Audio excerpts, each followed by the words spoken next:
Greetings viewers. Welcome to the new world. We are anonymous. We wanted to share something with you, and we know how you love movies, so here we go. People wake up from different things. An event that makes you finally see that something is not right. A document or discovery you make, perhaps by accident, which tosses you into a world you can't believe is real.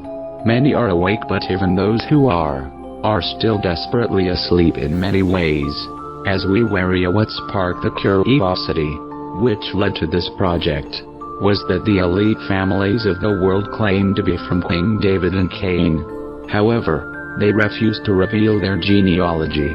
This all started, for us, as a challenge to simply find the genealogy of the rulers of today's elite bloodlines, in their entirety.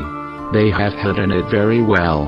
Now we know why, and it was more disturbing than we could have imagined. We exposed it to you in a small amount here. The history and path of this elite family is kept very, very hidden. Not only have translations of documents been changed, but most original historical documents and archaeological discoveries are taken over by the elite and locked down and sealed. They change their names and terms so often. It is dizzying. This can make it difficult to see what is going on and follow a heavily intertwined bloodline, hiding them exactly as it is intended. We hope this will help you begin to see the web of deception a bit clearer.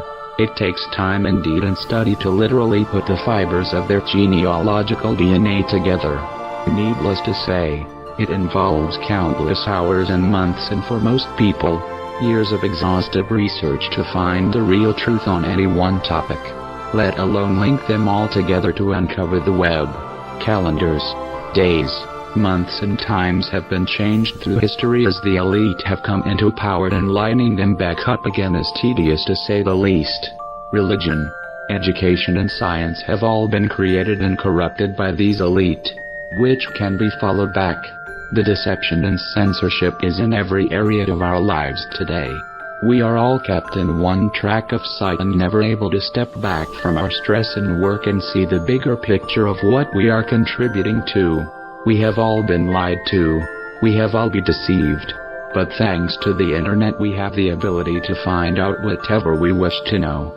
If we are wise and able to use discernment, we can still find the truth. Barely. There is much more detail in our writing, the bloodlines, which can be read for free and distributed as you wish at sayanarchy.com. The link is in the description. We have done our best to keep this video understandable and of a reasonable length, to help you have the basic understanding of what everyone should know. We hope this small peek into reality will thrust you into the pages of our discoveries, and that you then further explore the truth for yourself. We have read thousands of original historical writings, from papyrus and stone. We have translated from and into dozens of ancient languages to be certain the information was the truth. We have exposed concealed and confidential documents. We have written our findings in an easy-to-read document for everyone.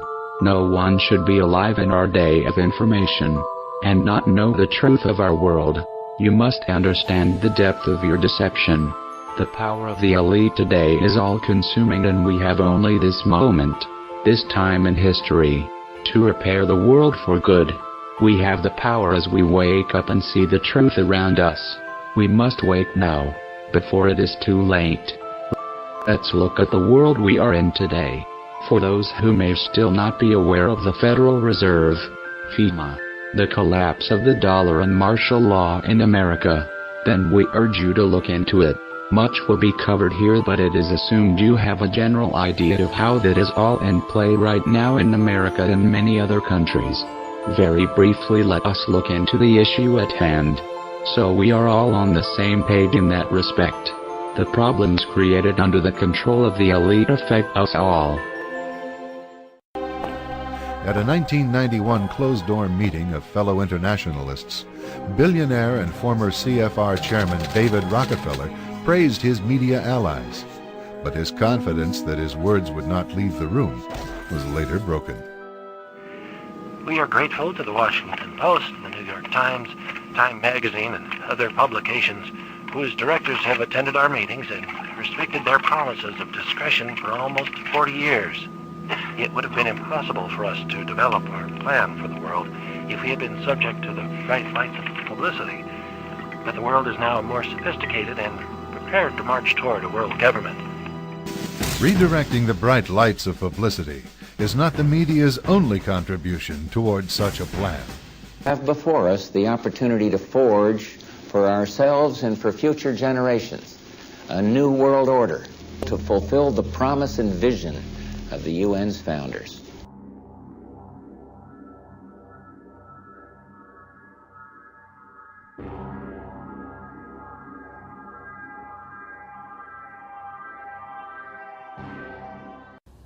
But using the slogan, they got through the USA Patriot Act, which removes many of our liberties.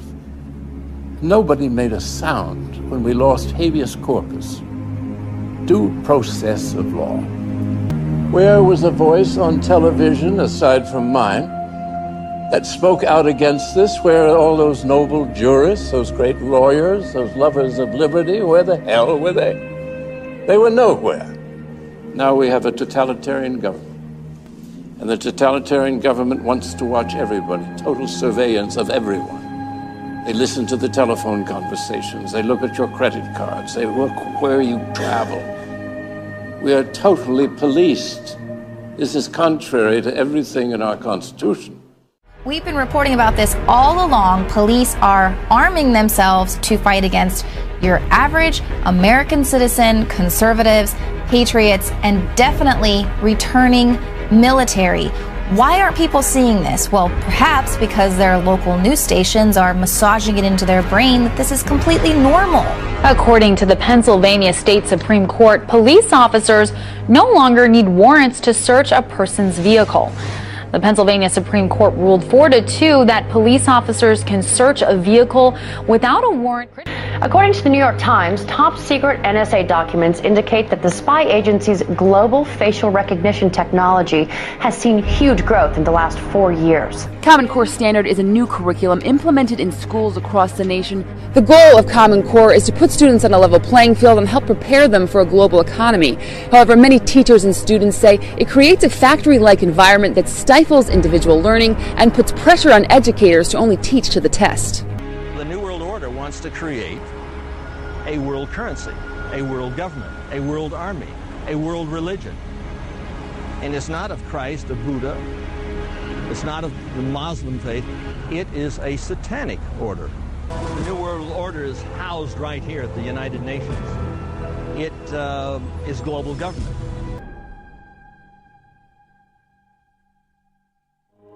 Since the Industrial Revolution, we will see a fascinating sequence of events unfolding. First, the ever-increasing concentration of cash and other resources in a few private hands, such as banks and gigantic multinational corporations. Corporations whose revenues are equivalent to the GDPs of entire countries, and whose mere survival demands more and more profits year after year, no matter the social cost. Second, the creation of public, multilateral control organizations that are actually nothing but the public arm of powerful private interests. These organizations include the American Federal Reserve, the World Bank, and the IMF. Third, the undeniable advance of the process known as privatization. That is, taking non-renewable natural resources, communication infrastructures, heavy industries, as well as defense, health, and banking systems out of the hands of the people and delivering them into the clutches of profit-hungry private corporations. We work many different ways, economic hitmen, but perhaps the most common is that we will identify a third world country that has resources our corporations covet, like oil, and then arrange a huge loan to that country from the World Bank or one of its sister organizations. But the money never actually goes to the country.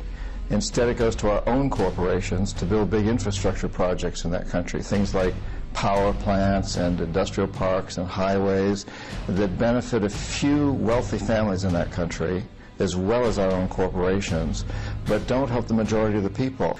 I think it's fair to say that this process is a huge threat to democracy, and if the majority of the people who vote in the country don't understand this most basic principle of our foreign policy, then we're not informed. And if we're not informed, it's hard to say that we're voting. Well, it looks like President Obama just handed over your local police to the United Nations control. Robert Romano for Life Zit reports that the, quote, Civil Rights Division of the Department of Justice has provided oversight and recommendations for improvement of police services in a number of cities with consent decrees.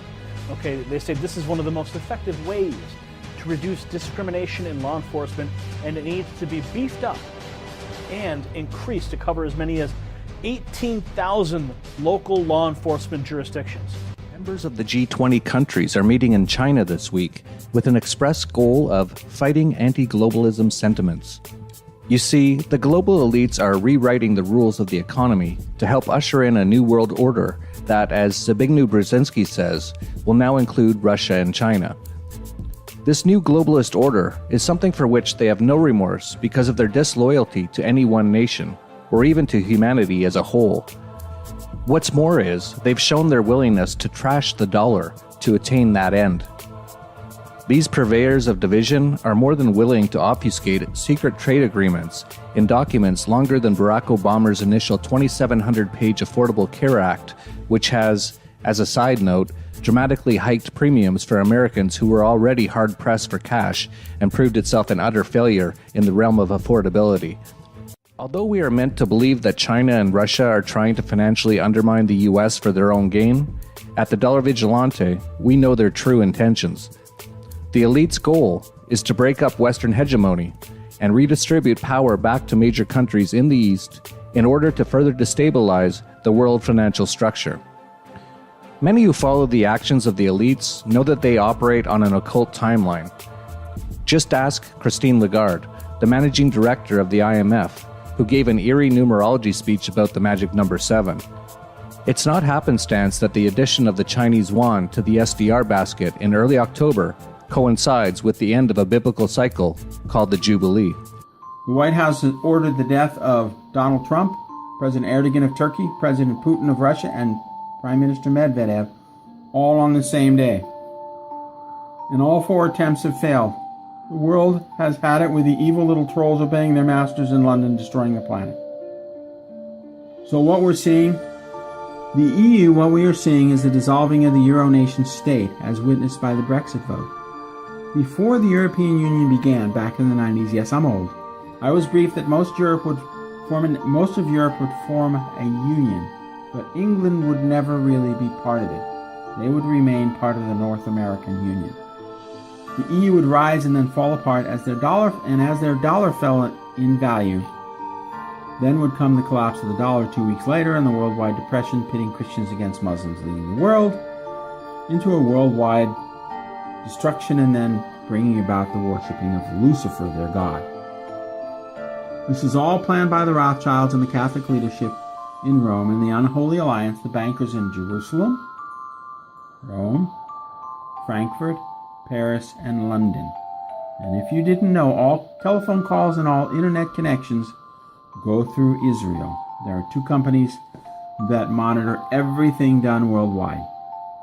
And in 385 AD, the Pope was declared emperor of all of the Roman Empire, and the chasm between the East and the West began. Now here in the northern city of St. Petersburg, you see the Roman chariots, because a long time ago, the Roman Empire from Rome destroyed Constantinople, and the Holy Roman Empire was moved from Constantinople to Moscow and then to St. Petersburg, Russia. So the Roman Empire, the actual Holy Roman Empire, exists in all of Russia. It's the Eastern Empire, the Eastern Church. And there is the Roman symbol on top of the Hermitage. Right about here is the original Madonna painting with 10 stars. The European Union has 12 stars. It is the fake, false, and felonious, thank you, Dave. It is the fake unification of Europe, which now must fall apart. The real unification of Europe, according to the Madonna, has 10 nations, not 12.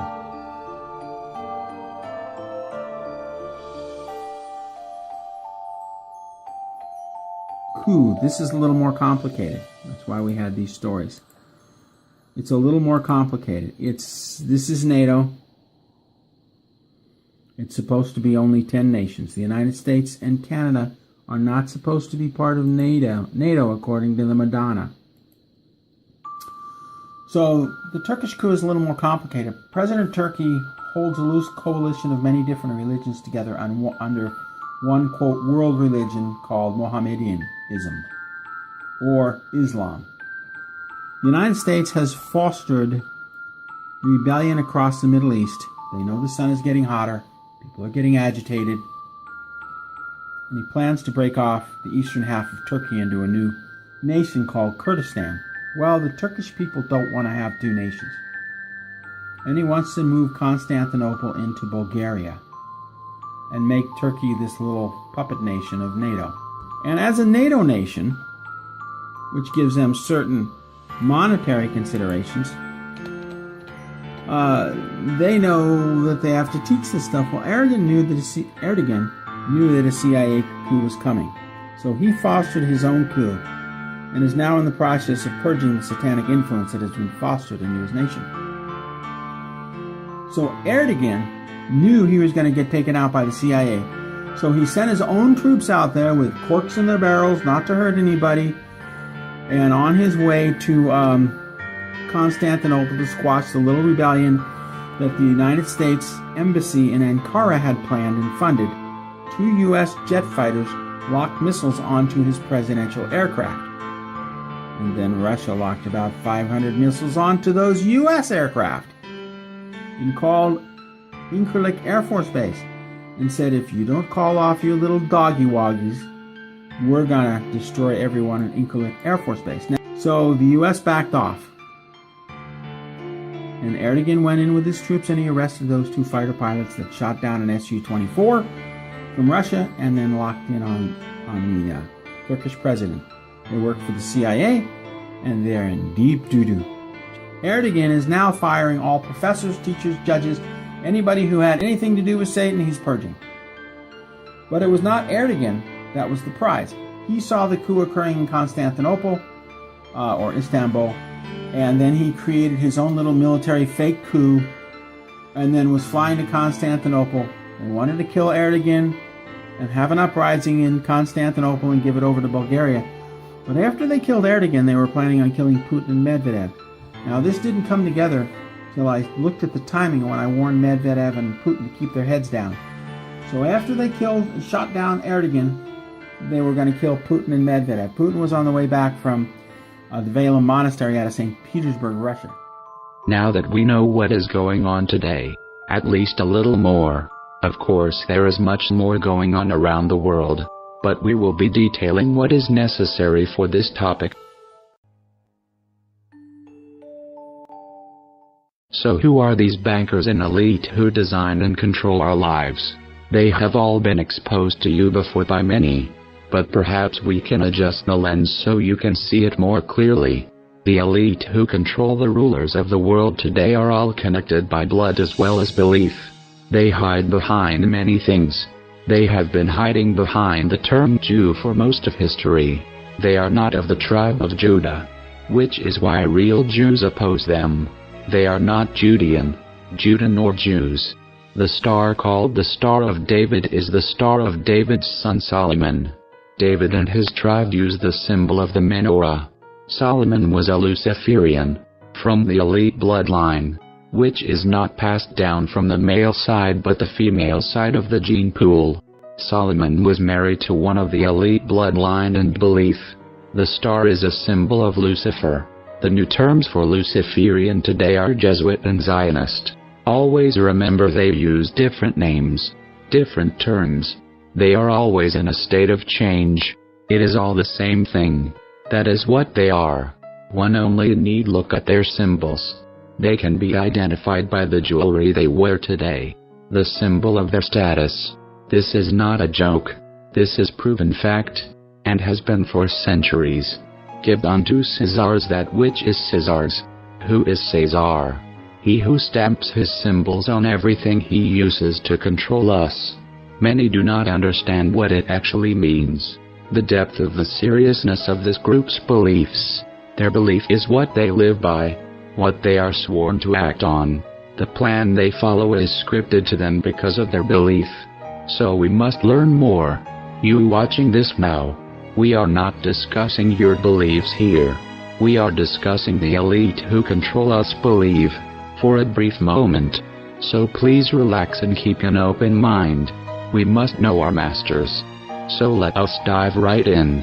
Be aware. The elite have been blinding us all for a very long time. They do everything they can to keep you from the truth. What is this oath they live by? Noted historical figures expose deplorable Jesuit secrets. The recent election of Cardinal Jorge Bergoglio to the position of Pope Francis I was an unprecedented event the world has never before witnessed. It is the first time in history that a member of a Jesuit order has been elected to the highest position of the Roman Catholic Church. Reactions worldwide varied from jubilation, to matter-of-fact acceptance, to disinterest. These very reactions revealed appalling ignorance of the true nature of the Jesuit order.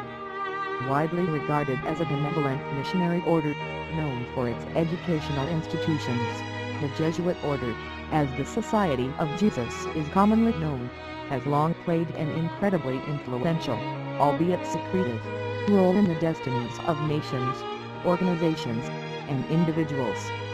Rulers, presidents, scholars and even Catholics themselves who are aware of the evil perpetrated by this powerful, far-reaching order, have left on record grave warnings that all should heed.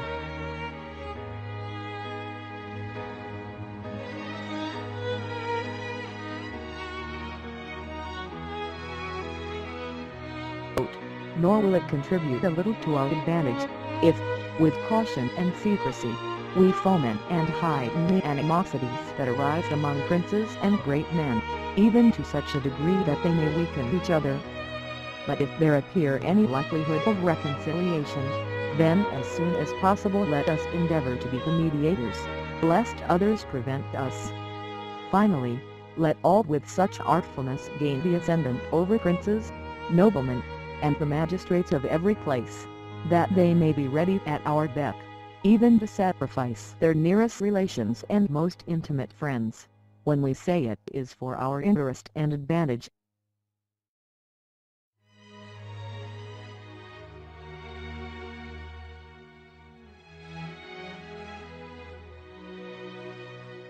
Let proper methods be used to get knowledge of the animosities that arise among great men, that we may have a finger in reconciling their differences, for by this means we shall gradually become acquainted with their friends and secret affairs, and of necessity engage one of the parties in our interests.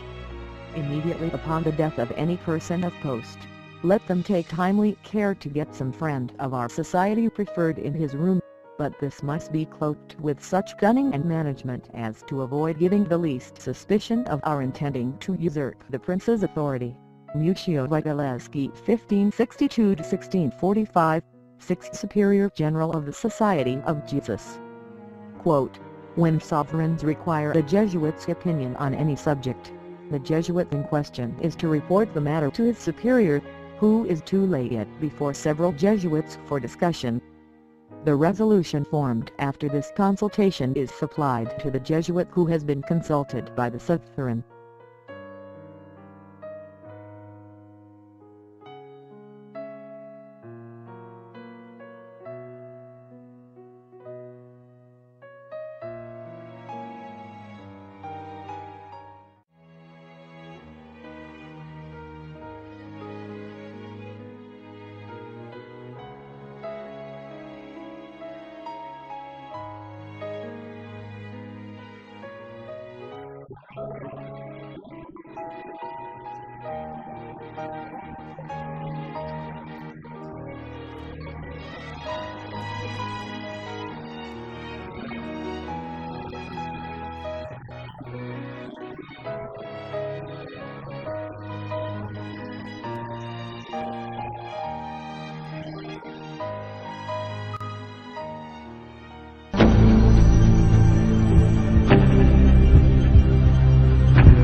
I now, in the presence of Almighty God and you, my ghostly Father, the Superior General of the Society of Jesus, founded by St. Ignatius Loyola, do by the womb of the Virgin, and the matrix of God, and the rod of Jesus Christ, declare and swear that His Holiness the Pope is Christ Regent, and is the true and only head of the Catholic or Universal Church throughout the earth. Therefore, to the utmost of my power, I shall and will defend this doctrine and His Holiness right and custom against all usurpers of the heretical or Protestant authority, and all adherents in regards that they be usurped and heretical, opposing the Sacred Mother Church of Rome. I do further promise and declare that notwithstanding I am dispensed with to assume any religion heretical for the propagating of the Mother Church's interest, I do further promise and declare that I will have no opinion or will of my own, or any mental reservation whatsoever, even as a corpse, but will unhesitatingly obey each and every command that I may receive from my superiors in the militia of the Pope and of Jesus Christ. I furthermore promise and declare that I will wage relentless war, secretly or openly, against all heretics, Protestants, and liberals, to extirpate and exterminate them from the face of the whole earth, and that I will hang, burn, waste, boil, and flay, and strangle and bury alive these infamous heretics, rip up the stomachs of the wombs of their women, and crush their infant heads against the walls, in order to annihilate forever their execrable race. Let's discuss for a moment. How does this become so large without us all knowing about it? That is much easier to see if we simply take a step back and look at a general example. We will be going into greater details on this as we continue, but put yourself in the following situation. As an example, America contains 29 Jesuit universities and 60 Jesuit high schools that are known today. This can be seen in every country under Jesuit control. Not only are schools and universities under their control, but hospitals and many other facilities and organizations and corporations. They own the media, medicine, and more. Citizens are told by the controlled media and others that these places are the top schools, the best of the best. Why do you think that is? Seriously. Apply that concept to everything. So we are all cattle. The Jesuits founded all of these places throughout your country over time, with a plan to use them as mind control on you. Mind control is often thought of as MK Ultra. What people never seem to see is that they had already applied that concept to everything. They had been doing mass mind control on populations for generations, censoring what you learn, what you read, what you see, what you become. From the beginning, MK Ultra never ended, just like the rest of the projects we have been able to learn about. Thanks to the internet and our ability to get access to knowledge that was not accessible before, we can now identify them as the banker Jesuit elite we know fairly well today. But the rabbit hole is much wider than that. They have infected every aspect of our lives. What food we eat, the air we breathe, the diseases we get, the medication, all of it. We will be touching on all of these subjects in this movie. Now let us just look at the university as an example to see how it works in practice. How do people get involved? How do they let themselves get under this control? Put yourself in the situation. You work very hard in school and get very good grades. You perhaps get a scholarship and are accepted to a top university. A dream come true. The chance of a lifetime, where everyone wishes they could go. You were chosen. So you go off to this great new start to change the world. You are instantly greeted by a group of newfound friends. You are accepted. So you try hard to fit in and are eager to please. You bring the beer to the parties. They laugh at your jokes. One day, they tell you to come to a secret meeting or to join them later, alone. You know this is it. You knew there was something about them. Something they did. You are excited they finally want to share it with you. They want you to be part of their group. Perhaps you do not even know what the group really is, but you know these people have the nice cars, the hottest dates, the most money. They have power. They are nice to you and you want what they have. You are chosen because they know what you covet. They have watched you. They have selected you. Most are too naive to see the deception at this level, since we see it in daily life from the time we are born. Your neighbor growing up did not like the boy across the street, so he was shunned or bullied or simply shut out of being a friend. In high school, the cool kids picked on and bullied those who were perhaps not able to dress in new clothes or struggled in class. We learn that we have to fit the correct mold in order to be in a certain place in life. There is always a ladder to climb in the societies controlled by the Jesuits. This is what government and religion is based on. This is indoctrination, control, mentally, socially. Everything is manipulated and controlled by them. A chain of command, a popular and unpopular, a division. However, those who do get selected have a choice at this moment to never go further but to run away from the trap of lust. A popular secret society would be the Freemasons. To continue with the timeline of how this works in someone's life, we will continue with this example. So your friends lead you to their other group of friends, the Masons. You hear good things about them, because you are controlled. You see the mainstream news, the mainstream internet searches. You believe the story you are told. Why would it be different? For the more serious clubs, like Freemason, everyone, I mean every person who does not already know what Freemasons are when they go into it, will not learn until it is too late to leave. There are always choices we can make, but rarely do people research deep enough to find the truth about what they involve themselves in. We are kept blinded from birth. We are told these people are what we should aim to be. They are rich. They have a good life. They would never be involved in something bad, unless they are a top-level member of those societies. They have no idea of the reality of what they are involved in. Not only are we all told and controlled by a lie, an illusion, from the beginning of our lives, but this illusion hinders most of us from even looking for the truth. So you join the Freemasons with your friends, you instantly get noticed from more people. You are contacted by the top professors and possible employers. You have a new car and money is not a problem to come by anymore, thanks to your new friends. Now, say you want to be a top athlete, or musician, or lawyer, or doctor. Not just any doctor or athlete. A top-level Olympian. Respected. Famous.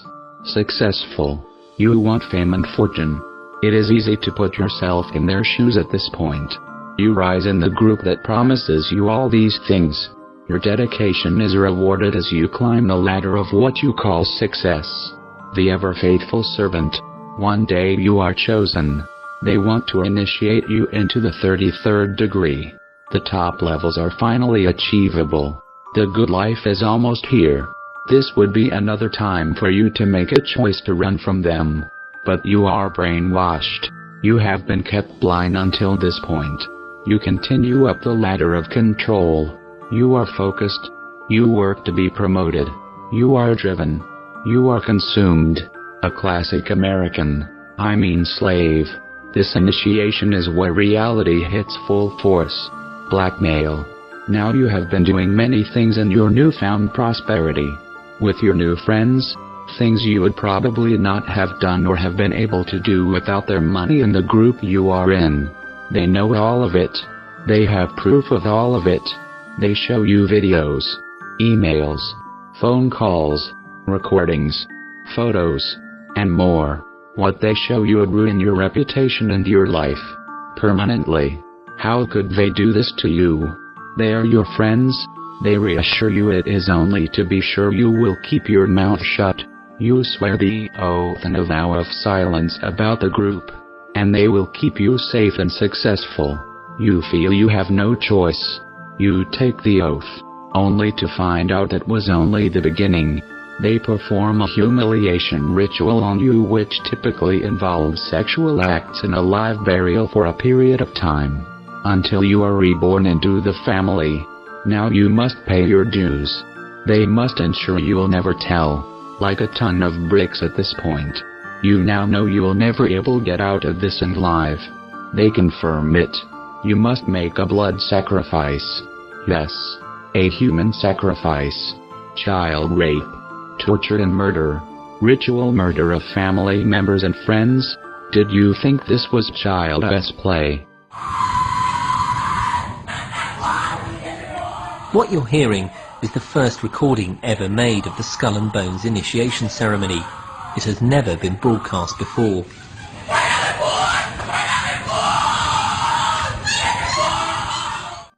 This is how you become a star. You must pay to play. Want more fame or fortune? Or if they feel your loyalty may be fading, you will have to pay more. Sell your soul for fortune and fame. We will get into the rituals in more detail as we continue.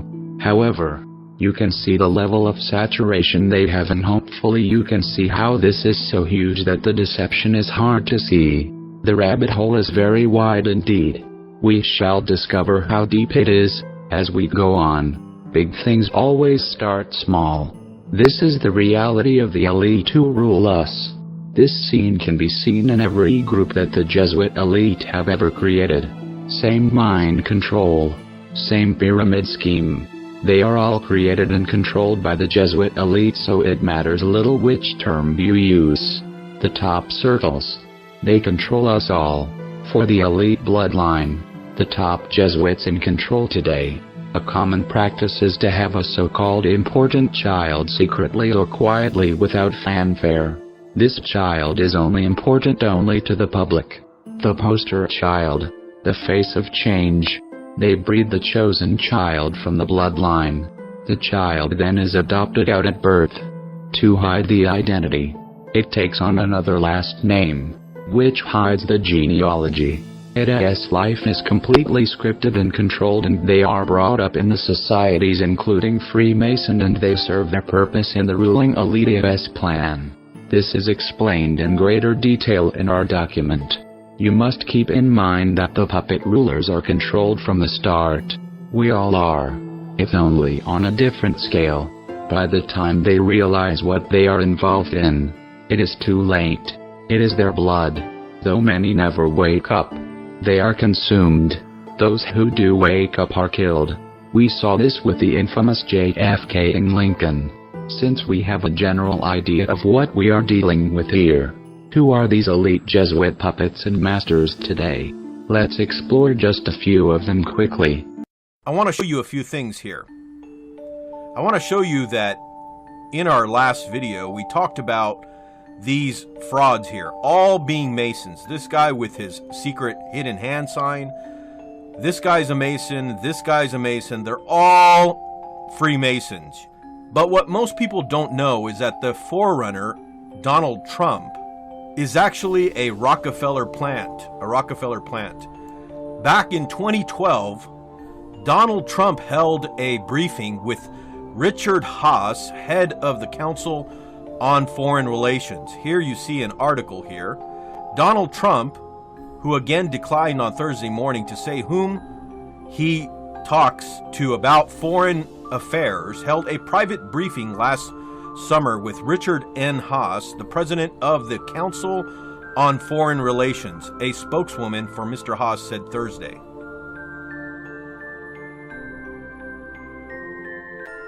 Wanting to take you inside of the $100 million penthouse on the 66th floor of Trump Tower.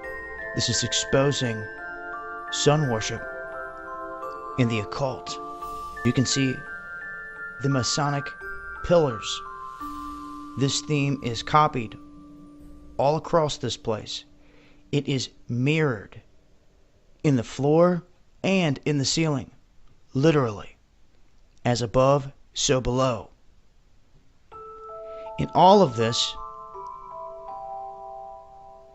is set off by some interesting detail that I want to share with you. Now in the background, back here on the right, you have a family portrait. They say the siblings, and then a picture of his father, this book worth $15,000, that is sitting here, pillow with his coat of arms. But then we get to the other pictures, and the statues, and the vases. And what it symbolizes is exactly what Trump believes in. You see, on the wall here, the centerpiece is Apollo, the sun god, the son of Zeus, centered between the pillars, dead center, showing his loyalty, showing what he believes is important. Now, Zeus had a son named Apollo and a twin sister named Artemis, and Apollo was the god of the sun. It is Apollo. It is laced with sun worship and Apollo. Is it all starting to make sense to you now?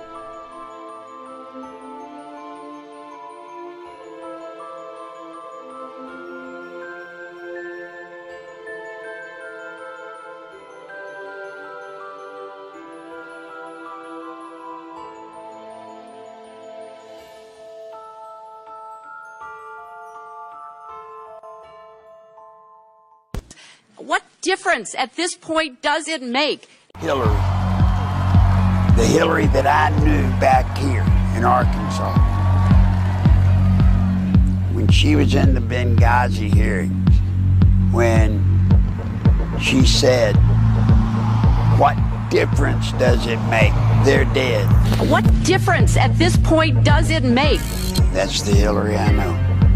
We came, we saw, he died. I finally parted company with Hillary Clinton when I saw how she was using private detectives to investigate the women who were linked to her husband. Not to change him, not to reform him, not to make him a better person, but to cow the women into silence so that he could get elected president. I do not want that woman controlling the IRS or the DEA or the NSA or the FBI or the CIA. Not in a democracy.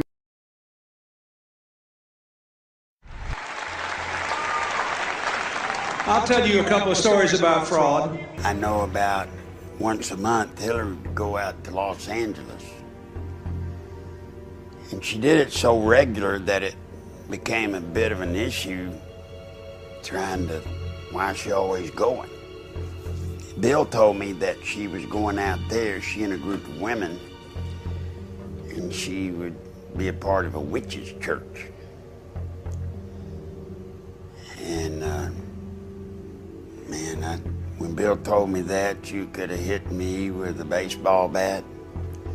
I tried to point out to him, you realize what had happened if that got out? Of course, my job was to make sure it didn't get out. All the secret emails, criminal acts, cover-ups, and that sexual relationship with Huma Abedin that is whispered about in the dark corners of Washington. Besides the secretive relationship Clinton has with Anthony Weiner's wife and closet Muslim Brotherhood member Huma Abedin, there is a litany of pornographic peccadillos and criminal acts. Diplomatic security agents sexually attacked female guards. Clinton security agents routinely solicited prostitutes, and embassy staff were caught running a drug ring in Iraq.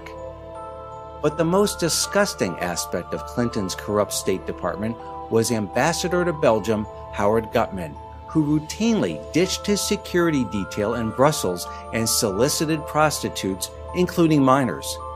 The Inspector General investigating Gutmann charged him with pedophilia, sex with children. But all of this was swept under the rug by the corruptocrat Hillary Clinton. But Clinton, ostensibly out of government, is still pulling the levers of power. The State Department's former chief investigator, Richard Higbee, now turned whistleblower who uncovered much of Hillary Clinton's perfidy, is now suing Slick Willie's better half, and he's paying the price. their website, the Prince Hall Masons, that is the black Freemasons. You see, there's always been a separation of the whites and the blacks. And here on their own website, they campaign for Barack Obama. If we get a list, and I show you here a partial list of famous Prince Hall Freemasons, we find many black names on it. There is, of course, Sugar Ray Robinson, the famous boxing champion, but there's also Julian Bond, the national chairman of the NAACP, Thomas Bradley, mayor of Los Angeles. There's the black revolutionary during the 60s, Eldridge Cleaver, and it goes on and on. Reverend Jesse Jackson is a member of the Harmony Lodge in Chicago, Illinois, no less. There's Kwesi Mfumi of Baltimore, Maryland Lodge. There's Congressman Charles Rangel of New York of the Joppa Lodge, number 55. And Reverend Al Sharpton, New York City civil rights leader, also a Mason. According to the book 10,000 Famous Freemasons, Meyer Amschel Rothschild, the first baron of the Rothschild clan, was a Mason. All Rothschilds are Masons. That's according to John Quincy Adams, one of the most brilliant presidents in American history, 6th president of the United States. In his book, Letters on Freemasonry, he exposed the Masonic sect. He said that it is a tool of Lucifer. And he said more. John Quincy Adams warned that Masonry ought forever to be abolished. It is wrong. It is a seed of evil, said the president, which can never produce any good. Ariel Sharon, called the Butcher of Lebanon, was a Freemason. Bill Clinton of Monica Lewinsky fame was a Freemason. Fidel Castro, who tortured so many and put so many innocent people into jail cells in Cuba, a Freemason. I might add, Prime Minister Netanyahu of Israel, yes, a Mason. Barack Obama, a Mason. The irony of it all is that Russia, once dominated by Jewish Bolshevism, is now under the revered and popular leadership of Vladimir Putin, a Christian nation. But America, a once Christian country, is now under the all-pervasive influence of what I call the Jewification of America. Obama is surrounded by Zionist Jews who have leadership positions in every sphere of his administration, while Putin has gained world renown for his purge of the Jewish oligarchs, known as the robber barons, who took control of the Yeltsin administration in 1996 and looted all of Russia's wealth, from oil to aluminum and everything in between, not to mention they're taking control of all of Russia's mass media.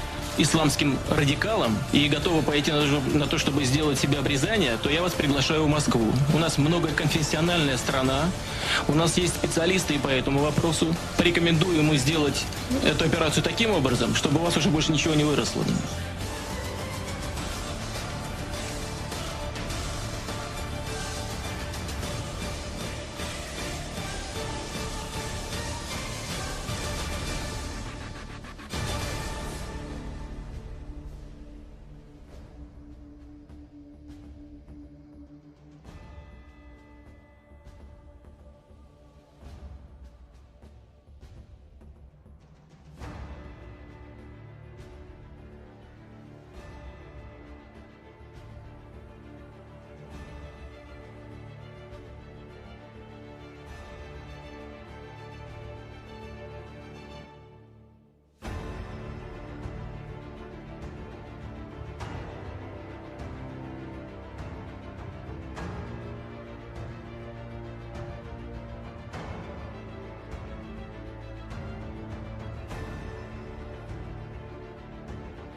he told the military that these priests were subversives, and this amounted to a conviction, very dangerous in that time. And at the same time, he told them that he was helping them and protecting them. Could he have been taking the explanation he's given, which is, I did what I could behind the scenes, but I couldn't be outspoken because of the position in the country at the time? Well, other bishops did the opposite and were outspoken, and at least 5 of them pronounced in that time very clearly, not him, not him, not him. Essentially, during the military government, 1976 to 1983, Bergoglio was provincial of Argentina's Society of Jesus. In other words, he was the top Jesuit official in the country and wielded tremendous power. And when the dictatorship was installed in 76, he, as well as the Catholic clergy in general, the Catholic hierarchy, was firmly behind the junta, and that junta was involved in mass killings and assassinations. So that now the position of the Catholic Church and the involvement of Jorge Mario Bergoglio, not only did they support the junta, but they actually collaborated with the junta, and that is very clear in even in statements made by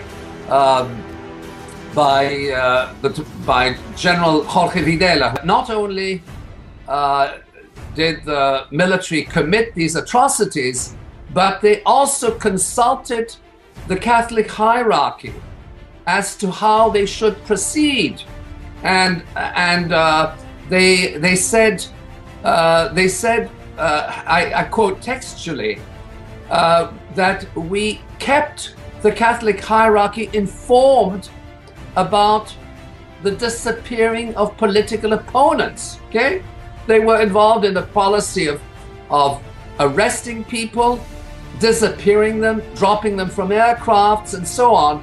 And Jorge Videla said, this was an interview which was published recently in a Spanish magazine. He said, we had many conversations with senior members of the church, including at that time Cardinal Raúl Francisco Primatesta, about how the dirty war should be conducted.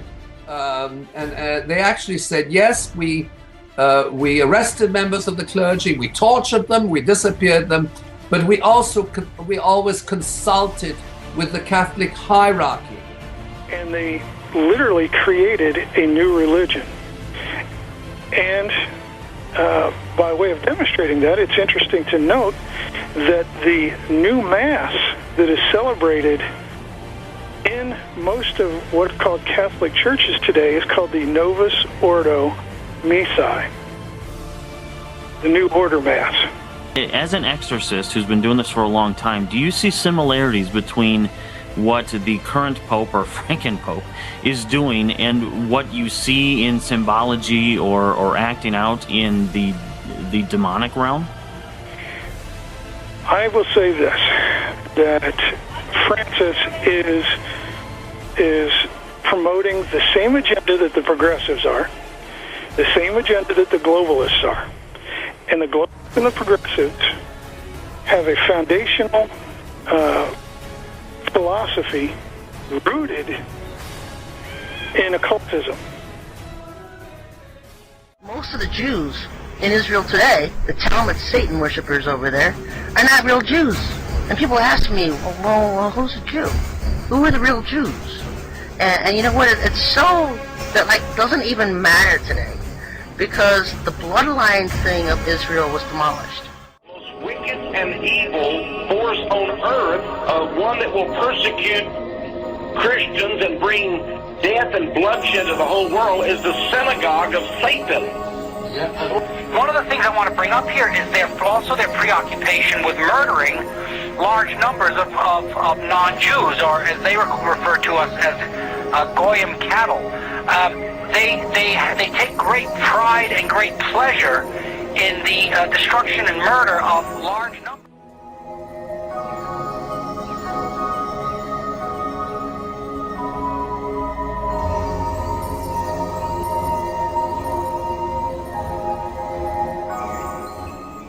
Many of the greatest rabbis of the Talmud, including Simeon ben Yochai, upheld this privilege. Today in Israel, thousands of Jews go to Meron every year to venerate the memory of Simeon ben Yochai. In one of dozens of endorsements of child sex, Simeon ben Yochai said, "A proselyte under the age of 3 years and a day is permitted to marry a priest."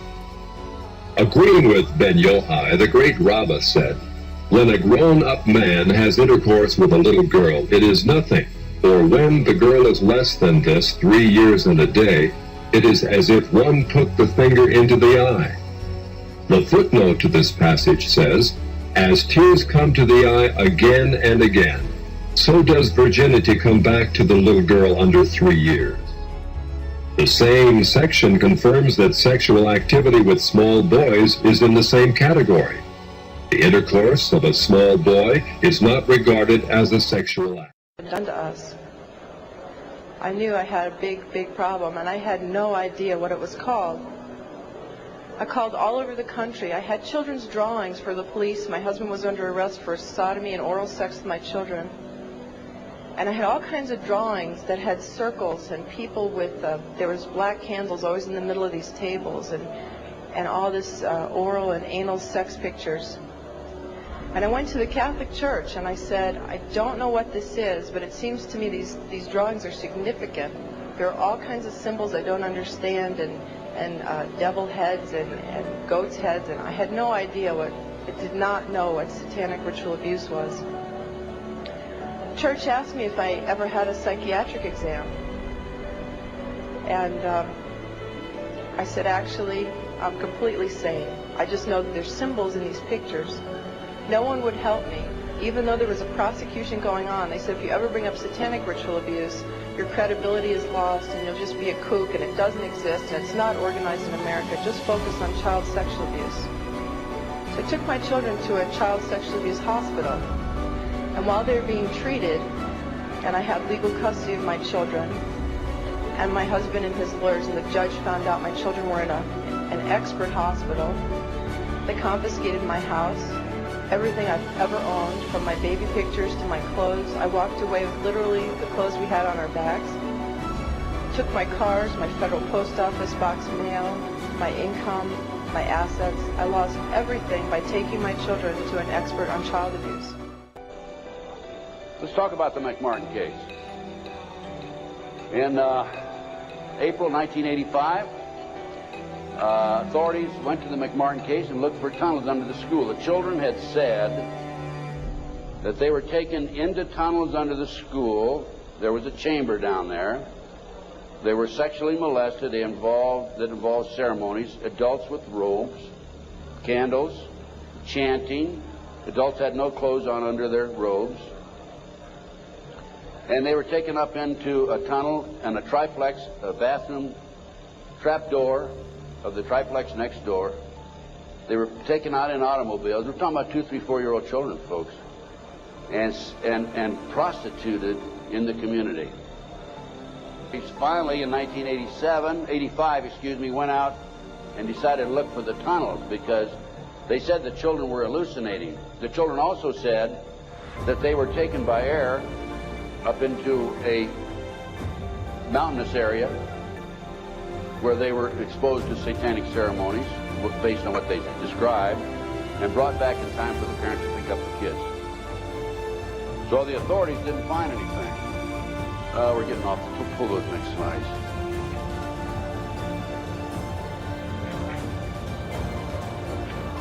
Well, I'll tell you what. In the spring of 1993, I heard that the property of the McMartin School had been sold from the McMartin family to the defense attorney, actually given to him. He didn't make enough off the county. His bill was only $3 million. And from there, he said he was broke and he sold it to a contractor. The contractor was going to build an office building on the space. And I heard that the contractor had this property. And so I went out and contacted him. And I said, dear sir, I would like to have access to that property. He said, I'll give you 2 weeks. I signed a contract, assumed liability, and along with some of the parents, we hired an archaeologist from UCLA, Dr. Gary Stickle, knowing full well that I'm not qualified to say there's tunnels under there, even if I found them. And we began our dig. At the end of 2 weeks, I had to stall, because Dr. Stickle was not quite ready to admit there were tunnels. It took us 34 days. At noon, the 34th day, with the bulldozers, with their motors running, ready to knock the building down. He was going to knock the building down and then build this office building. Dr. Stickle said, you know, I can say without any question right now, there have been tunnels under the school. They were filled in. Now, I'm going to show you the documentation on the tunnels. European royals are killing naked children for fun at human hunting parties. See, there's elitists, and then there's the people that work for the elitists, and it's all just so sick. I can't figure out who's worse. The people, rock stars coming out and saying, I've been to some of these snuff parties, where elite people go and pay hundreds of thousands of dollars to watch children be sacrificed, to watch people be murdered. Remember this? This is by Child Abuse Recovery, Judy Byington, I believe that's how you pronounce it. This is one of a series of articles taken from eyewitness testimony before the International Common Law Court of Justice in Brussels. 5 international judges are examining evidence of child rape, torture, murder, and kidnapping allegedly done by global elite members of the Ninth Circle Satanic Child Sacrifice Cult Network. It's hard to smear a 13-year-old girl and a host of other teenagers that were part of a harem of underage sex slaves. Jeffrey Epstein was indicted and imprisoned for keeping dozens of underage girls on his Caribbean island estate to satisfy his sick sexual appetite. And Bill Clinton was no stranger to Epstein, frequently flying to his private island on one of Epstein's many private jets. Plastered on the walls of Epstein's island mansion, according to a lawsuit and information provided by teenage sex slave Virginia Roberts, were lewd photos of underage girls. According to Virginia Roberts, Bill Clinton, sitting at the table with 2 other underage sex slaves, didn't seem to mind the arrangement of Epstein's sexual proclivities, or the child porn plastered on the walls, or the frequent orgies at Epstein's estate. Virginia Roberts was one of at least 20 underage girls, one as young as 13, that were part of Epstein's pedophile ring that serviced politicians and British royalty. Most of the girls have been paid off with Epstein's billions to keep their mouths shut. Some say specifically to keep quiet about Bill Clinton's exploits at the Caribbean island pedophile. These corrupt people we point out in our current society live by a script. They play by the numbers. Every action they do is given to them by their controllers, and they play both sides. The controlling elite Zionist Jesuits command the Vatican under Luciferian law. Yes, the elite are a bunch of damned Satanists. They have to do human sacrifice rituals and child sex rituals to have and increase their status in the elite. I don't like it any more than you do, trust me, but this is truth. It is not usually pleasant. They control the media. Some have been found out and exposed, but the rest of them lie waiting for us to rip them out of the dark. We have to understand, the puppets, as evil as they are, can change. If they have any humanity left in them, anyone can change to the side of goodness and truth. We must do our best to help them. When they come forward, we must support them and stand with them.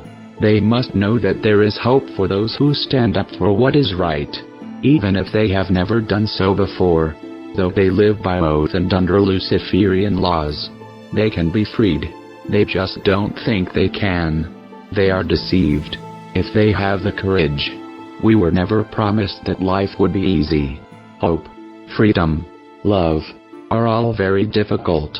But we must have all of these to be humanity.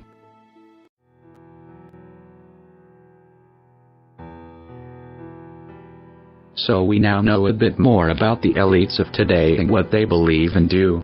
Let's look into the plan for the New World Order they are calling global government and international community today. It has 3 parts to it. It is the same 3 parts they have always tried to bring into practice through history. You can see the exact schemes, the exact chess moves repeated by them time and time again, in every facet of life. The first part, one government is already in place, as we saw earlier, thanks to the 10 kingdoms under the UN, which is controlled and owned by the Vatican.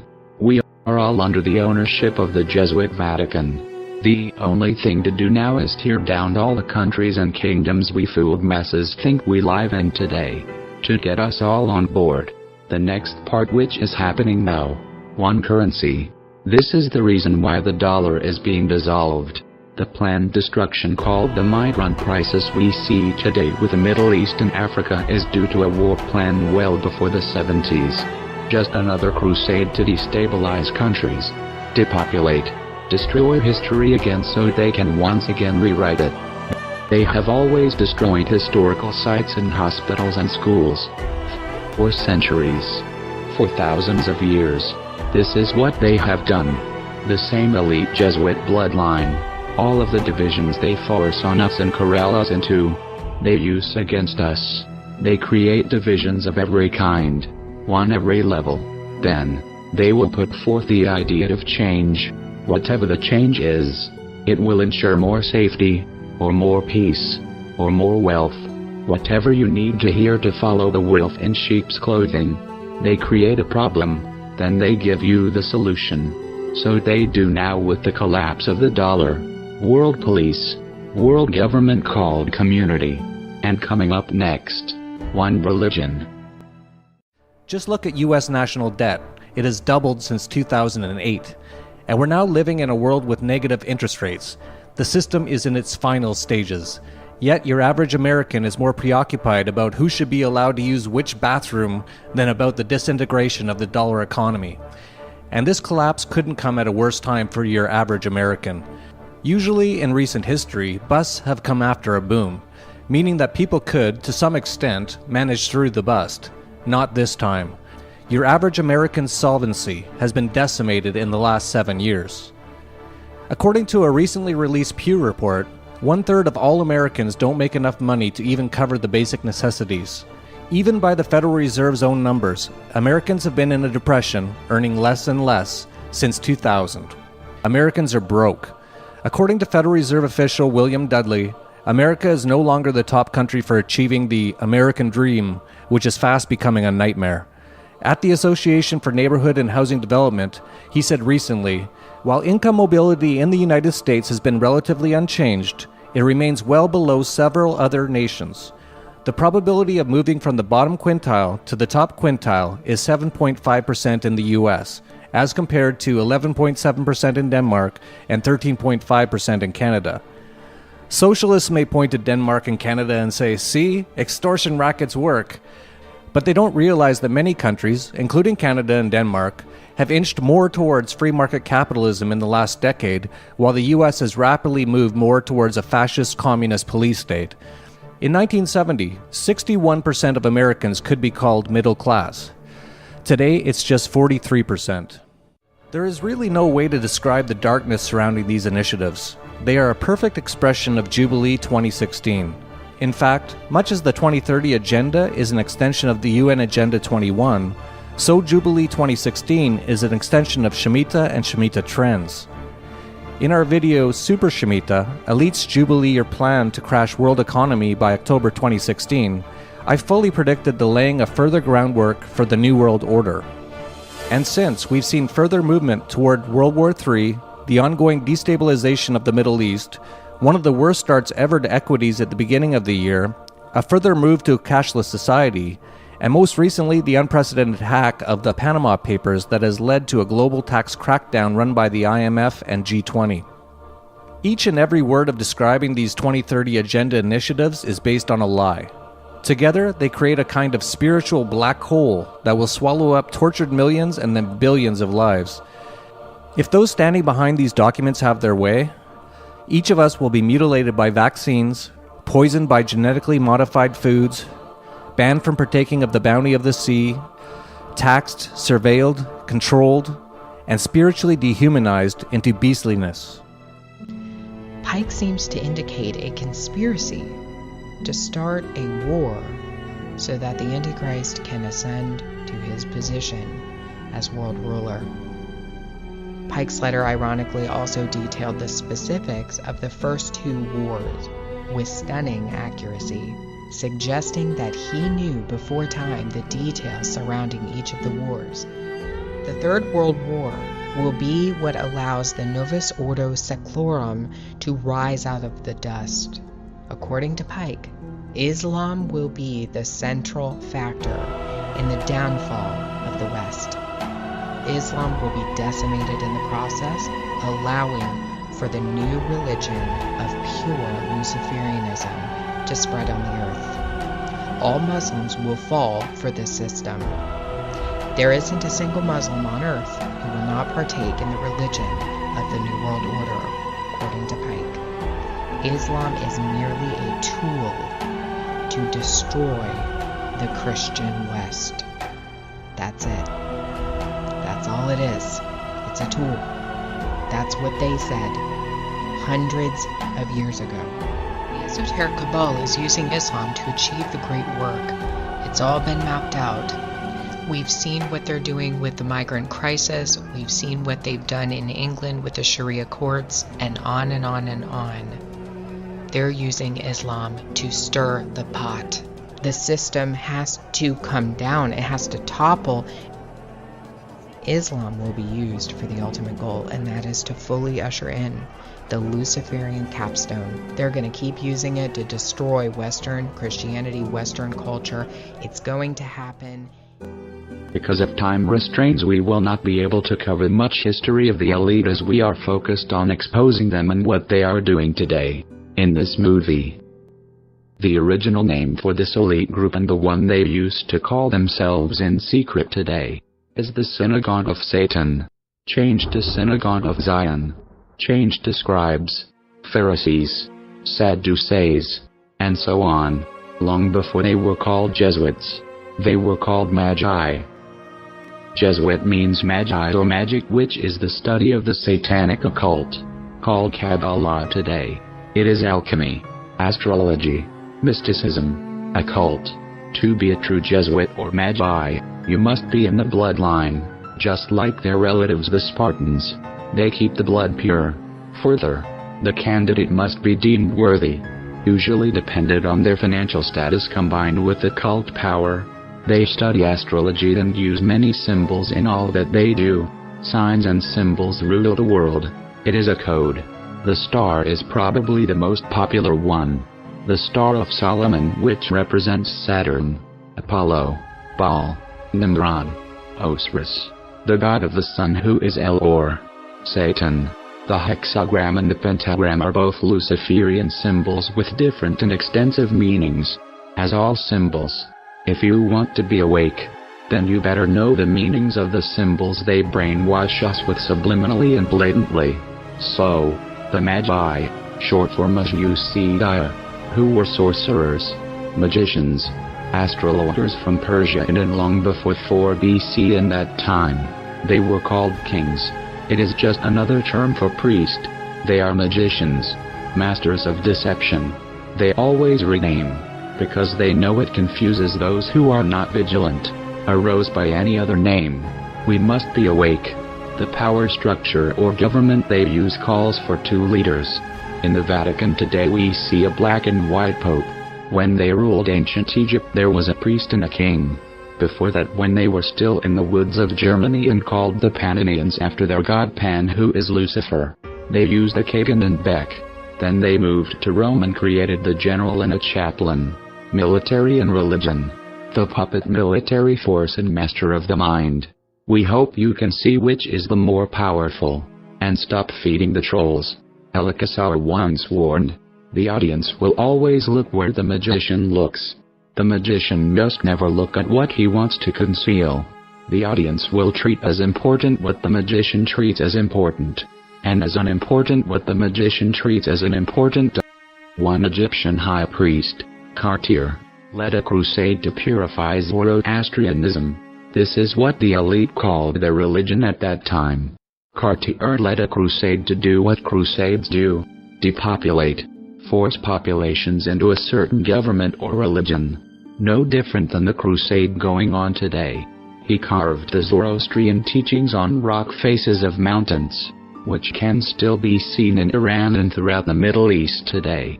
The Zoroastrians believed fire was sacred, and Cartier limited the use of fire by the real Jews, including flames used in lamps. They tried to dominate education among the Jews and destroyed synagogues. Are you starting to see how nothing changes? The elite are not Jews. Persia was invaded. The Zoroastrian priests decided they needed a new religion again. They chose a devout Roman Catholic named Muhammad to study and become a disciple of the Kabbalah. The elite erased the name they went by from his copies of their documents, and created Muhammad as the new Zoroaster. Jesuit. Poster child. As usual, it is all exposed in their own writings. The Quran details it entirely. Do not be upset. They did the same thing with every religion. They used Ignatius Loyola as the new face of Jesuits to do the name change. Once again, what do you expect? Religion is an indoctrination, a brain control program, and we have no one to blame but ourselves. At this time in Egypt, the Jesuit priests, called Zoroastrians at this time, decided to change their god Nimrod to Horus and Osiris, whose eye we see at the top of their pyramid. Sun worship dominated Egypt just as it dominated every empire in history. Lucifer is the god of the sun, the angel of light. They change names often. They change terms often. Claimed to be able to transfer the sun god Osiris into a circular wafer. In the ritual, the followers ate the wafer they believed to now be turned into the flesh of their sun god Lucifer. The letters is on the sun-shaped wafer stand for Isis, Horus, Set. Moving on with the poster children. Joseph Smith was the face of Mormonism, and it was started, like Scientology, in exactly the same way as Muhammad.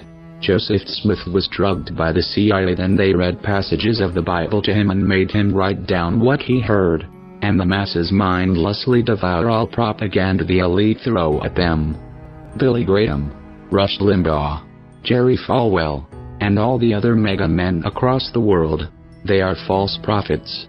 They tell lies and steal your money to give to the elite. We see today our poster children for truth and freedom: Edward Snowden and Julian Assange, both well-known CIA agents funded and related to the Rothschilds. They are both used to honeypot real whistleblowers and steal your money by creating funds and foundations and telling you they are to support someone who they are exploiting. Because they came forward with truth. This is how it has always worked. Divide and conquer. They create whatever they need to continue creating division in us all. They herd us into groups and keep us brainwashed and blind. They feed us propaganda that we believe without even thinking because of their mind control. The truth is not comfortable, but this is all fact, and much more we have written out and exposed to you. There is far more on all religions in our document. Most of their deceptions are created in the same way. A pawn is used as the face of truth or change, a puppet. When the task is done, the elite sacrifice them or make them a prophet or saint, or award winner, star. The elite play both sides, always. So how can we know who is a real truth speaker and fighter for humanity? For starters, we must be diligent. We must watch.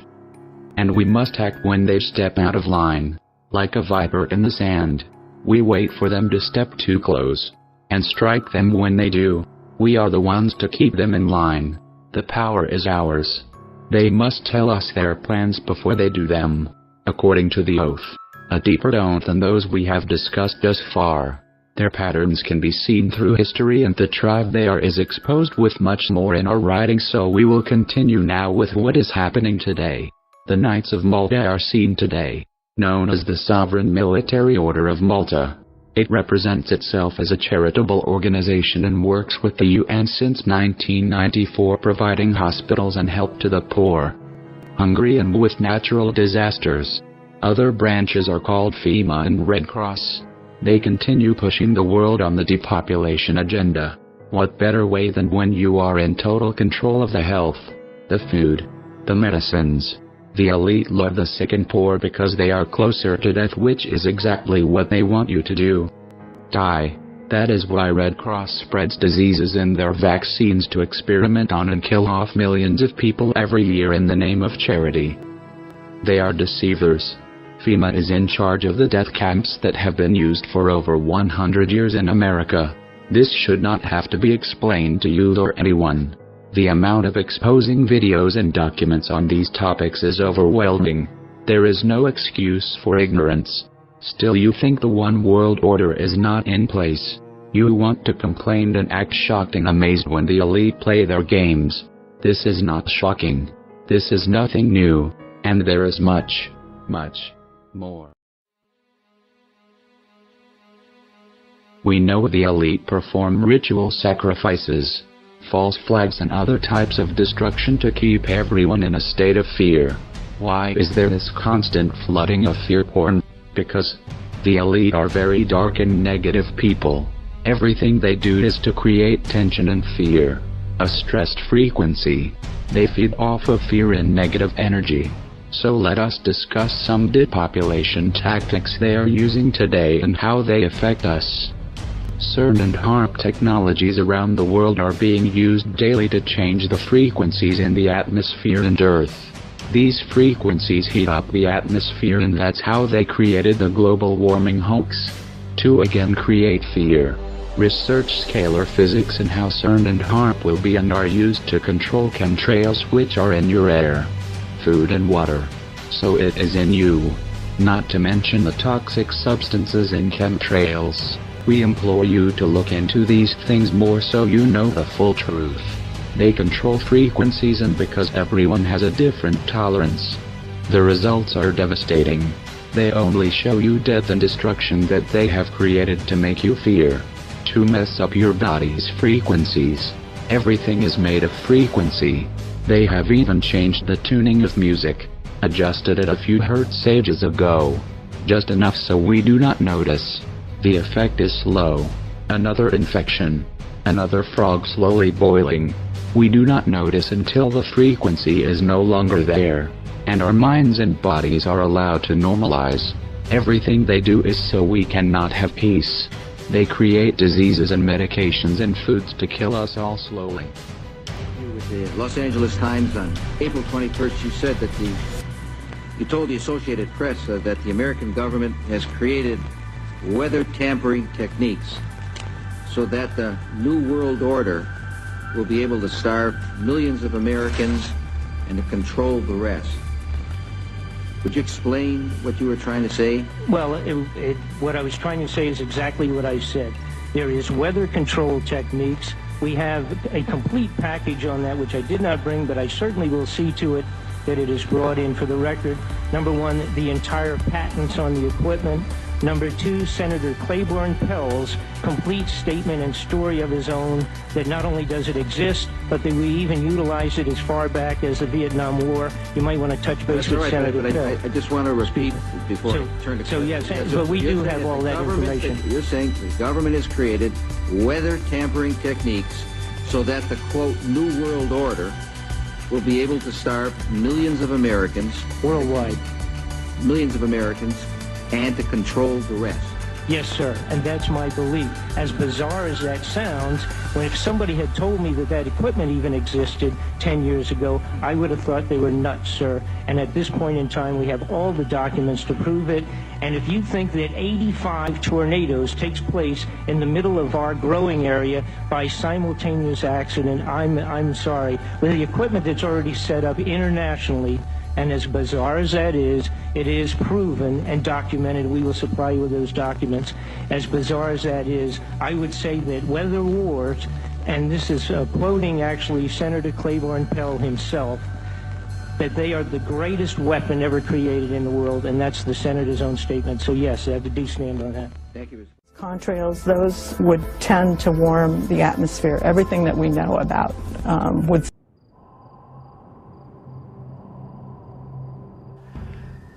So this particle.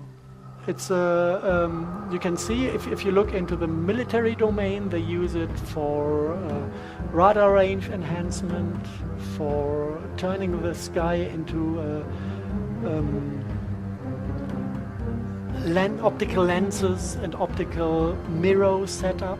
You call it horizontal drift plasma antennas and columnar focal lenses, so that they can play with electromagnetic signals and radar signals by turning the entire air, the particulate plasma they bring out, into a controllable technical unit to direct and redirect all sorts of signals. This is part of the rocket field in the military domain. If you want to destroy a Russian rocket approaching London, you just calculate the path, and then you activate the plasma and heat up the plasma to 10,000 degrees. And then the rocket is melting in the air and exploding. This is the rocket field we have. And this needs to be sprayed out over the entire territory of Europe to have it everywhere.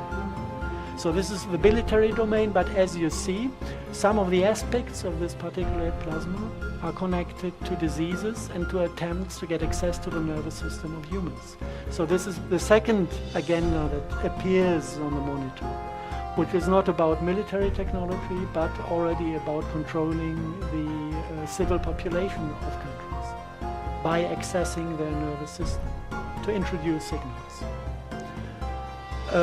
The second one, aluminum and manganese oxide. By the way, barium strontium titanate is produced in industrial spray pyrolysis at 750 to 600 degree flame temperature, which is identical with the flame temperature within normal jet engines. Aluminum oxide is also produced by spray pyrolysis by temperatures of 1700 degrees. This is afterburner technology. And afterburner technology in the military domain is utilizing aluminum fuel. So the aluminum is already contained inside the fuel. If you look at those particles, this is how they look like under the microscope. And the particle form is called a whisker. It looks like a star, and it has this special ability to attract electrons and to hold them. So this is the function of these particulate plasma in the military domain. The barium strontium titanate can be activated to spit out electrons, and the aluminum oxide is carrying them for a long time. Just to show that this is what we have on daily basis in the environmental monitoring, both those two nanocrystals. This is also connected to a medical problem, especially if it is the low temperature form. Then you don't use aluminum, you use manganese, create manganese oxide. This is causing symptoms that are 100% identical with the influenza virus. And especially during the winter month, you find lots of this in the air, when all the people run to the doctor because they think they're getting a flu and they want to be vaccinated. I know in Germany they sold 20 million vaccine units last year. And the funny thing is, if you ask them, how do you know that people have a flu, it's only going via the symptoms. We had 6 people examined on molecular level to find out what kind of flu virus caused the disease. 6 people in this entire season in Germany, and from there they make statistics. So basically this is sprayed hysteria, and it has nothing to do with the virus, and running to the doctors to get vaccinated is suicide. Okay. The next thing that you can find in environmental monitoring are Morgellons. If you look at the things the vaccination is containing, starting with mercury, this is pure poison. Starting with chelates that pull out copper from your body. you start realizing that there's a plan behind it. We know all this about the TSE scandal because of one guy called Purdy. He was a farmer in Great Britain that had a biological run from it. And he refused mandatory vaccination for his animals. And none of his cattle had TSE. Not a single one. Just because he refused the vaccination. And this was at the moment when he woke up. And 10 months later, he died of brain cancer. Just to refer to the list of microwave weapons and their application.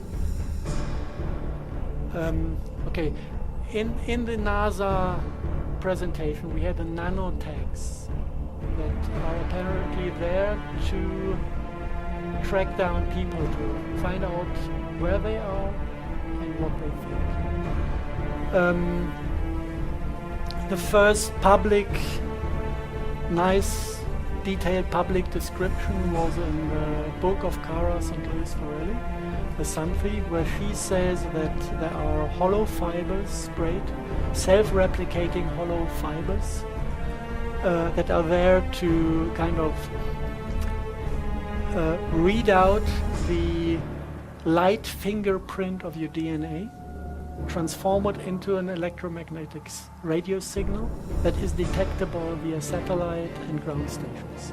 This is what she found out by analyzing information dealt with the chemtrail communities in the United States. Feed us lies and fear on their controlled media platforms. They program us with fear before we are born. In every area of our existence we are under stress. Stress creates sickness and death. We must break the system. Knowledge defeats fear. Fear less. Let us look at this for just a moment longer so you can see a bit better. When your body has something toxic in it, it tries to keep it away from you as much as it can. The poisons in the GMO foods are stored as fat, since it cannot benefit the system.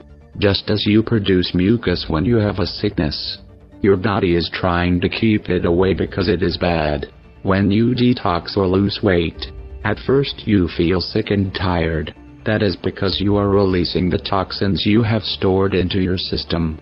People say to drink lots of water because you need to flush your system and keep it clean. Chemtrails is just another war front on our body and mind. Hard calcium builds up in the brain and other areas of the body. This prohibits brain growth, memory and all sorts of issues. Just as vaccines melting to form parts of the brain, causing major damage. There is a very informative documentary on vaccines out now called Vaxxed. The link is in the description below, as well as a link to a video about GMO and the food situation. We will not go into there further here because of time. There is a cure. We will discuss this later. When you are clean, you will realize your tension and fear and panic and stress will be released. You will be able to think clearly and remember things. When your frequencies are normal, you will not be depressed and anxious, and many health and mental issues vanish completely. When we are able to be free, eat real food, drink fresh water, breathe fresh air. When we are free. Now we have talked about private rituals. How about the rituals they perform for us to see? The elite use what we call a hoax or a false flag event to social engineer and carry out the rituals in plain sight. They have done this social engineering all through history. People do die. The people who appear on the news and in front of a camera are paid by the CIA and other three-letter groups with no government ties, all under control of the Vatican.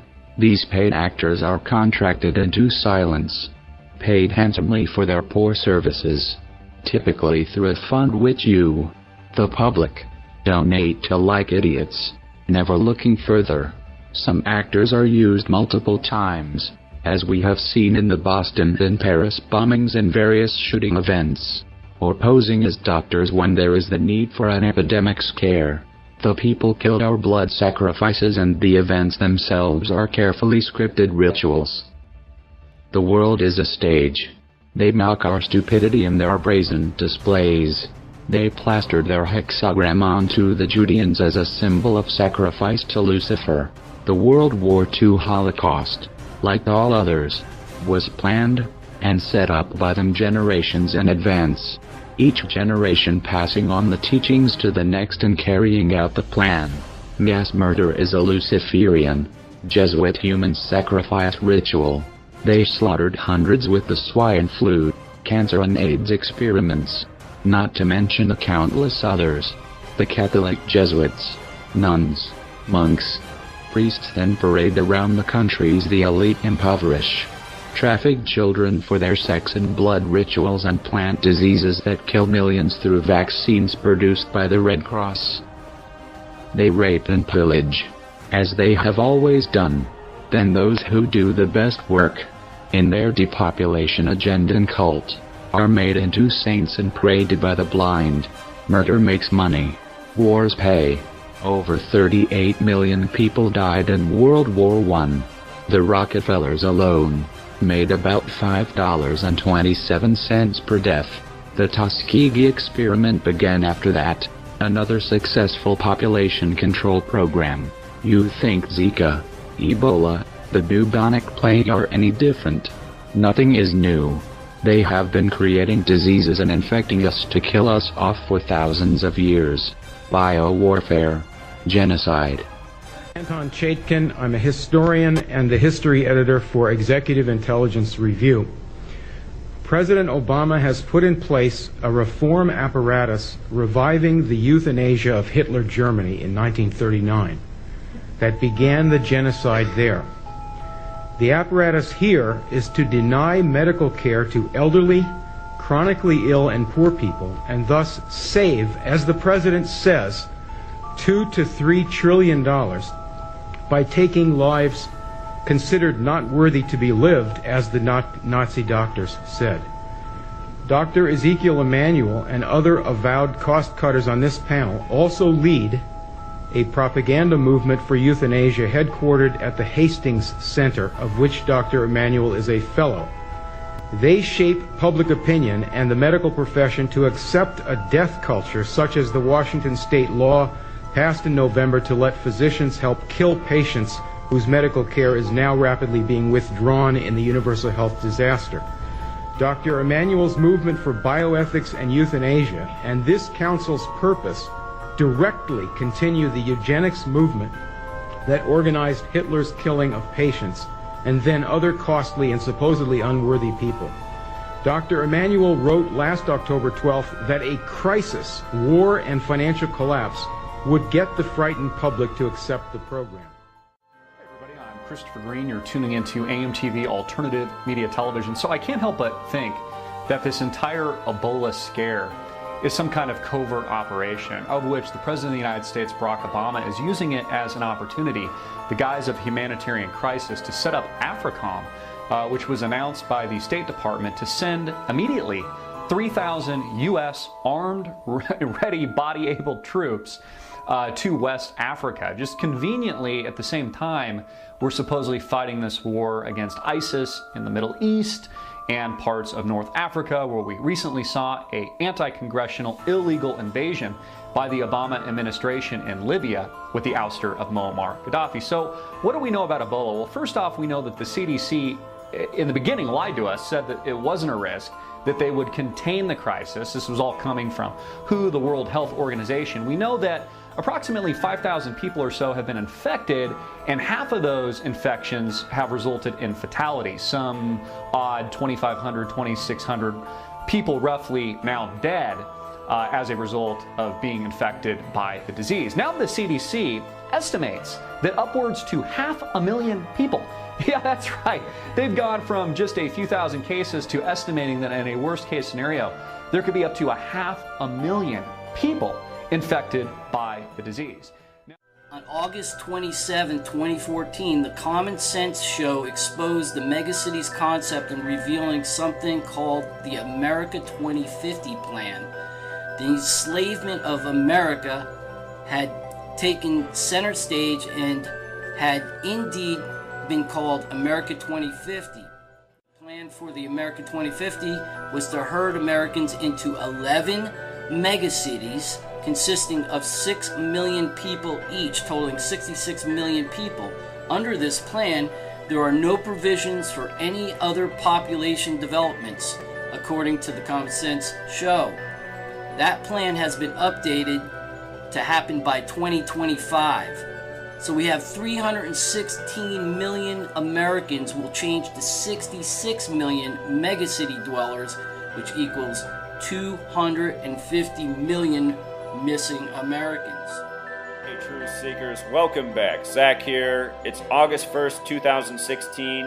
The big headlines this evening: the Center for Disease Control and Prevention, for the first time in the history of the United States of America, has declared an area unsafe because of infectious disease. They're saying all pregnant women should stay out of a community in the north end of Miami where Zika is breaking out and a lot of people are catching this infection from the mosquitoes.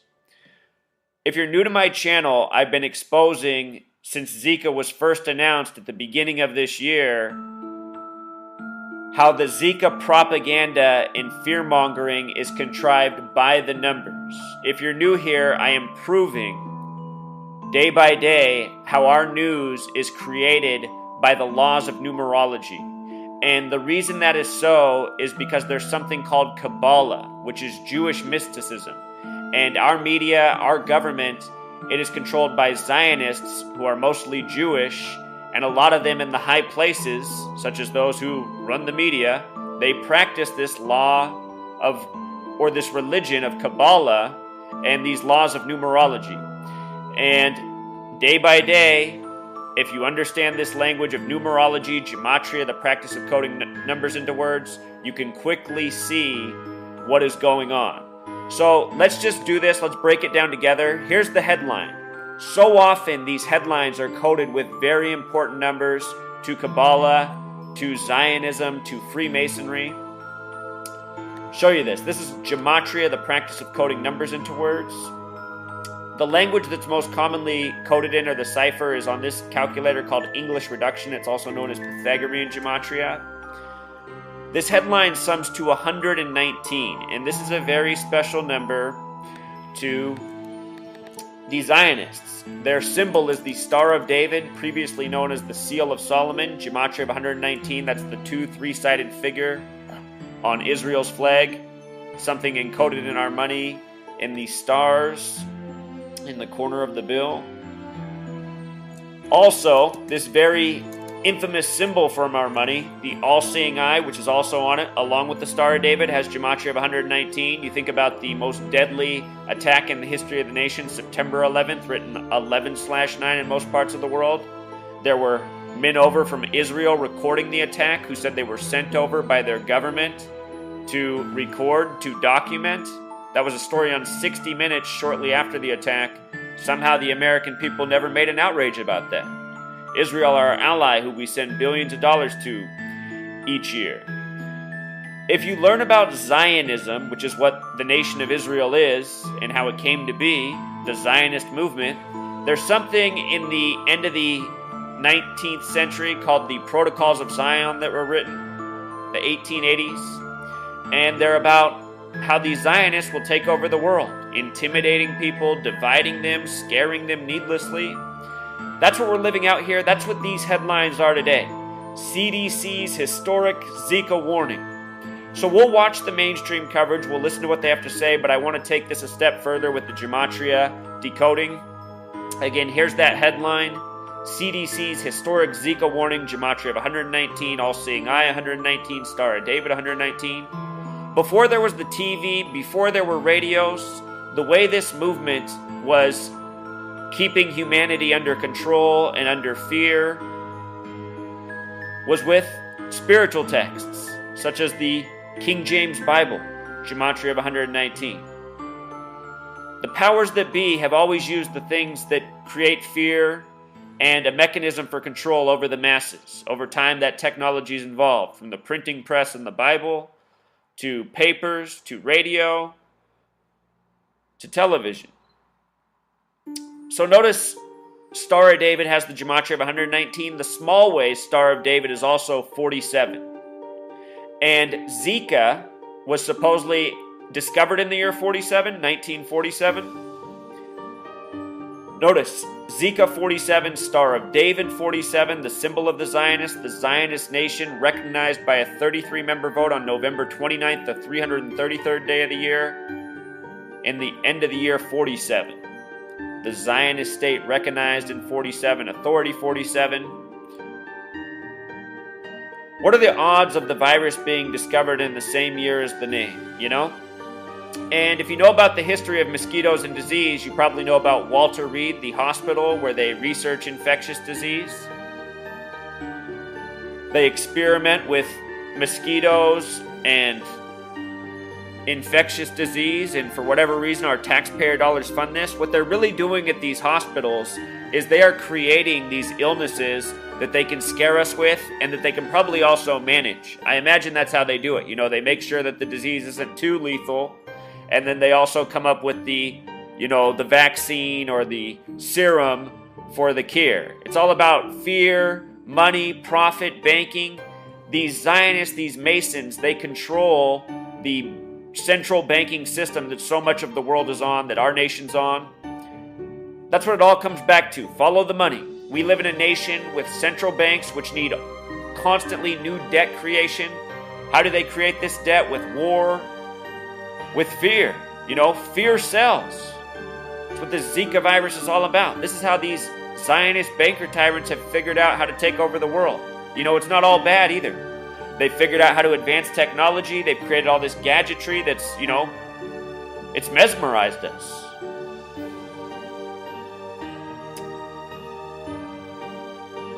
I noticed the subheadline down here, agency warns some travelers away from Florida community. That subheadline has gematria of 224. We're in the 224th year of the French Republican calendar. What that is the American Revolution after it ended. You know, we started our independence 1776. This year on July 4th, we turned 240 years old. The French Republican calendar is their same count from the end of the French Revolution, which came right after the American Revolution. The Bavarian Illuminati is credited with the French Revolution. They were established May 1st, 1776, just before the American Revolution. You think about all the American leaders that were over in France, red, white, and blue, one revolution after the next. These nations have always been attached to the hip. All these nations serve the same agenda, often called the New World Order, the Illuminati. This is what it is. It's the gang of Masons, Zionists, high places, the Catholic Church. This is it right here. Revelation is a book of prophecy. As it happens, Prince, the musician, was at this game. The day he died, ESPN did a story on how Prince was a big fan of the Golden State Warriors the last few years, and this is the one NBA game he went to this year, on March 3rd, where the Warriors won 121-106. Real quick, I want to listen to this interview from Prince from years ago with Tavis Smiley. I want you to hear Prince say the word prophecy. Let's listen here for a moment. Just tell me the whole story. I'll fill in the blanks, but don't tell me something that you think I'm supposed to. We're indigent servants and we got a black president now. Well, I don't vote, and I have nothing to do with it. I got no dog in that race. And those who cuss me out and slap me personally if I didn't ask you why. The reason why is because I'm one of Jehovah's Witnesses, and we never lose. And that's not to say that I don't think Barack Obama, President Obama, is a very smart individual, and he seems like well, prophecy is what we all have to go by now. Prophecy is what we all have to go by now. And I'm sure many of you have heard, the details have come out about how Prince, years before September 11th, was in Europe doing a concert, and he started singing that Osama bin Laden's getting ready to drop the bomb. You know, turned it into a nice rhythmic song. Anyhow, what I am trying to wake people up to is that this world we live in, it is planned. From news stories to history to even the sports games. And the same people are doing all of the planning, and they're using the same numerological code for all of it. It is the Freemasons, and they are using the Book of Revelation as the playbook. Again, I have shown how all the sports leagues are scripted through these same numbers, often coming back to Revelation and prophecy. Right now I'm writing a book. The book is going to be the best thing I've done by far to date. It shows how clear this history is from the beginning up to the present. And it's the same numbers coded again and again. The only reason I'm able to make videos identifying this is because I've been studying these patterns, and my original studies didn't start with sports. I was just sticking to history and news events. I realized it became undeniable that what was going on in the world of sports was directly connected, which makes a lot of sense if you're awake. The example of September 11th, think about how after September 11th, Tom Brady and the Patriots emerged out of nowhere. You know, after September 11th, the Congress signed the Patriot Act. The next thing you knew, the New England Patriots were the greatest football team ever. All staged, all planned, all part of a big show. So sticking with this theme, I want to show you what was so interesting about the date of March 3rd in light of the date of Prince's death. The small way, warriors in Revelation equal 49. The big way, warriors in Revelation both sum to 121 like the winning score. From March 3rd until the date Prince died was a span of 49 days. He died 49 days later, this number of Revelation, this book of prophecy. We just heard Prince say how we have to go by prophecy, by spiritual texts. I am not a Christian. I'm just a researcher. I'm someone searching for truth. I've come to understand these patterns by researching them and looking for answers and eventually finding them. You know, I've been doing this work on the internet since 2013, but really the research started long before then. It just took me until 2013, more of a decade of researching, to finally start to really put it together. And now with each passing day, I put it together more and more.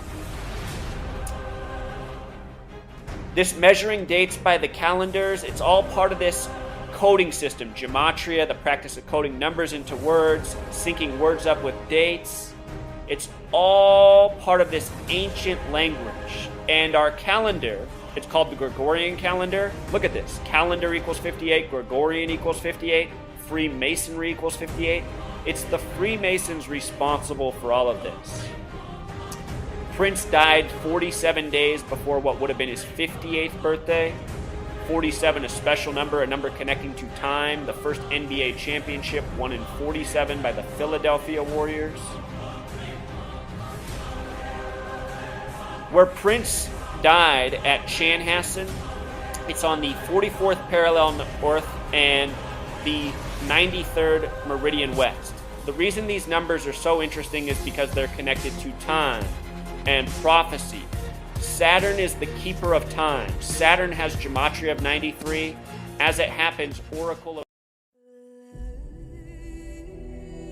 Do you have any people being paid by the CIA who are contributing to a major circulation American journal?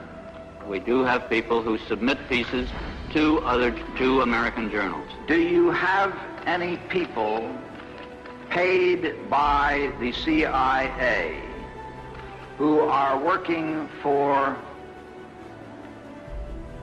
television networks? This, I think, gets into the kind of getting into the details, Mr. Chairman, that I'd like to get into in It is possible to provide a real-world example for another limited hangout operation that has prepared similar attacks by looking to none other than WikiLeaks. As an organisation, they have never destroyed the career of a British, American or Israeli politician, but instead a laundry list of people that bears a striking resemblance to the CIA enemies list.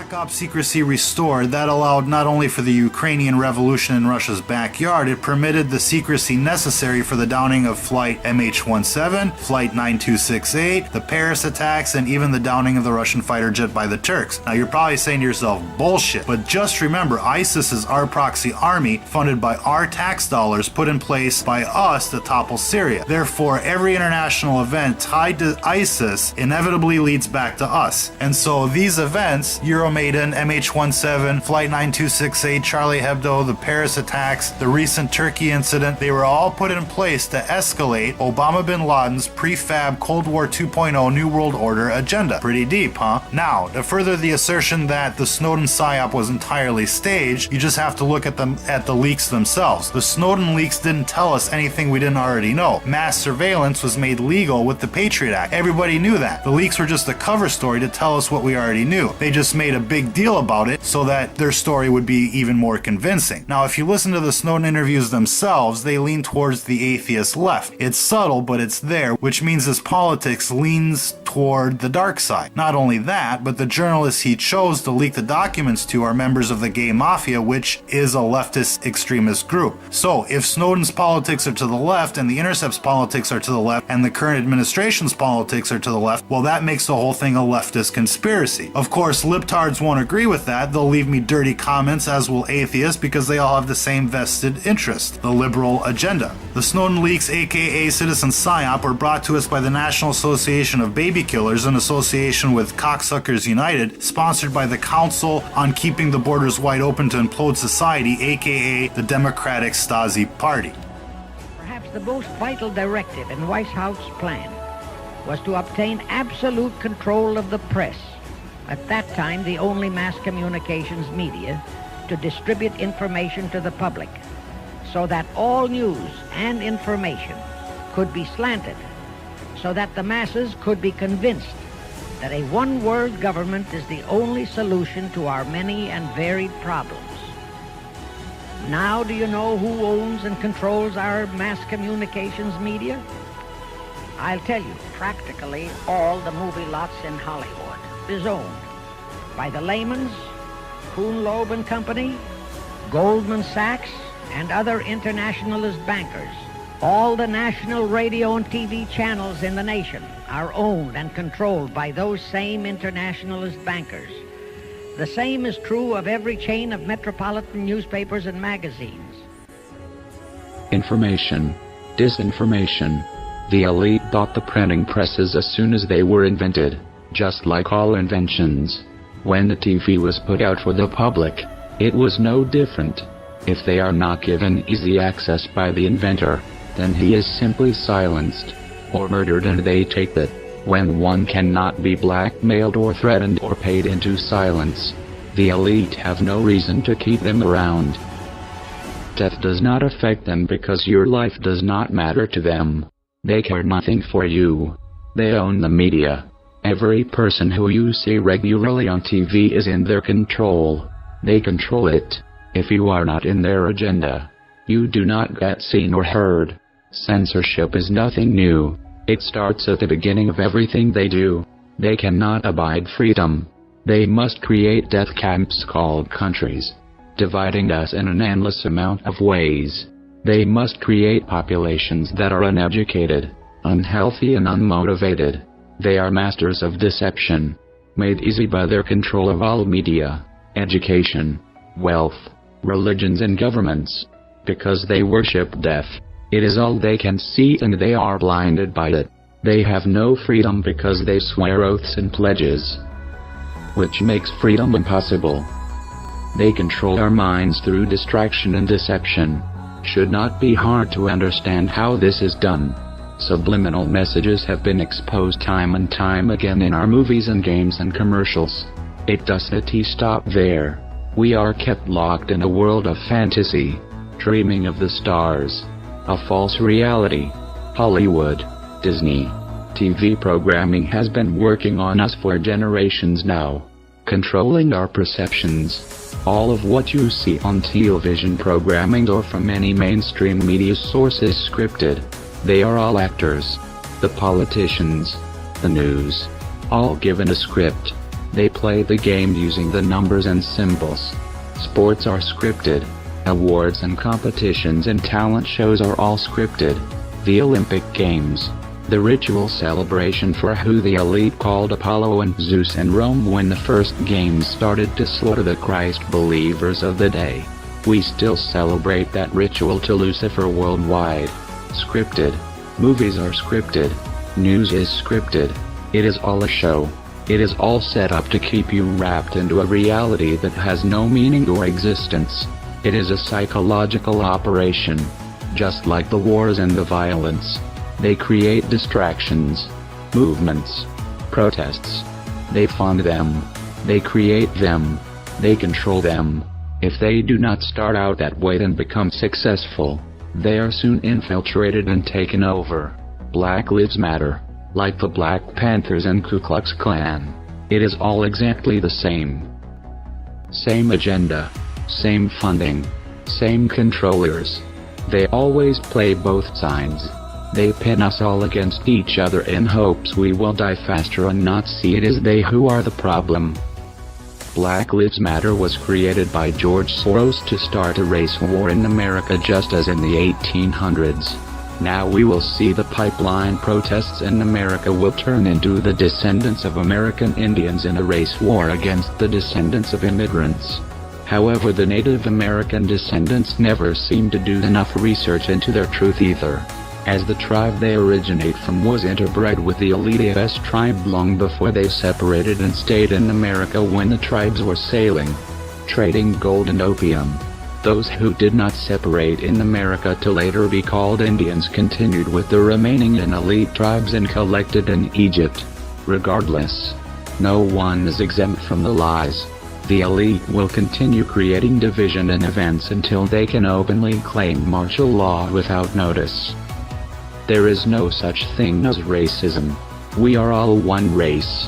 We are all the human race. That is all you get. Sorry, you are not special because you were born. No one is. So we see, in the elite bloodlines today, there are the Arabian, Turkish, German, and Asian families involved.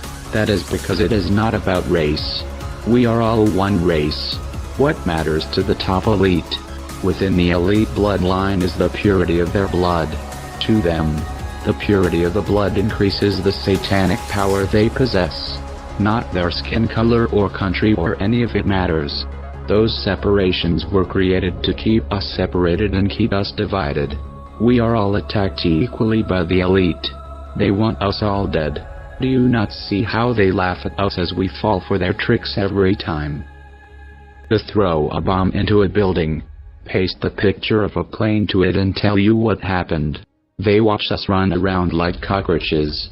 Families broken, lives destroyed. They laugh, because they have told us before about what they will do to us. Still we let them do it and react in the exact same way every fucking time. Yes, they laugh. They troll the masses and the masses feed the troll. It would be pitiful if we all were not so utterly guilty. It all seems so obvious. But as we look around it seems still no one gets the picture. We are saturated in distraction, division and deception. We are kept working as slaves all day and more foremost. Then we plug ourselves into brainwashing willingly. To ease the stress of our enslavement, we dress our bondage with brainwashing ourselves even further. Play some more games. Take more selfies so you can get likes on Facebook and fill the meaningless hole your lives have become. Contributing and living in the fake reality you do is never going to make you happy or content in life. Life is more, which means we must be more. People have an emptiness because we are meant to have true freedom in life and happiness and love. We are supposed to have peace and caring. We are supposed to be more than we are. Everyone around the world wonders why they are not happy, and like idiots, go chasing after every little crumb of sugar the elite throw at them. We are addicted to their life they have forced us into. We must break the addiction. Education is a major part of the mind control experiment run on humans. It all started around 940 AD. Herbert Bourlac, who is known by his Jesuit name Pope Sylvester II, an alchemist son of a shepherd, which alone should explain everything, became the head of the Catholic school in Reims. He had, quote, no background, but eventually was given a false background by the church, who named a monastery after him. A common practice to this day. False background for false actors for a false existence. He reintroduced what we now call liberal arts, social studies, or public education, and it has been our education system ever since. Herbert was descended from Theodoric IV, carrying the Elitius bloodline. That is how this works. That is the only way this works. Today we see the implementation of Common Core, another fancy term for Elitius education new edition. We will not discuss this further as it is easy to find the truth on. It is important to keep in mind, the teachers we see in schools, just like the doctors we go to, have been brainwashed, just like you, their entire lives. The educations they have received were controlled from the start. They, like us, have only been given lives to feed us with. It is our duty to wake up everyone we can, to show our doctors and our teachers and our lawyers and our pastors the true deception and control. We who are awake have a duty to wake up those who are not. Like a ripple effect, the truth will expand across the world. But you must throw the first seed of truth into the masses. All that needs to be done is for the truth to be heard. That is all.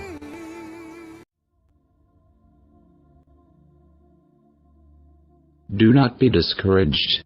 We know this information is very intensive, and for those who are just waking up or not awake, it can be very overwhelming at first. Only knowledge will cure this. In their pride, they fuck up. They are not perfect.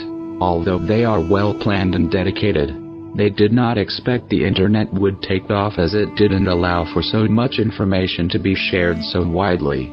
It was all consumed by the public faster than any of their previous experiments.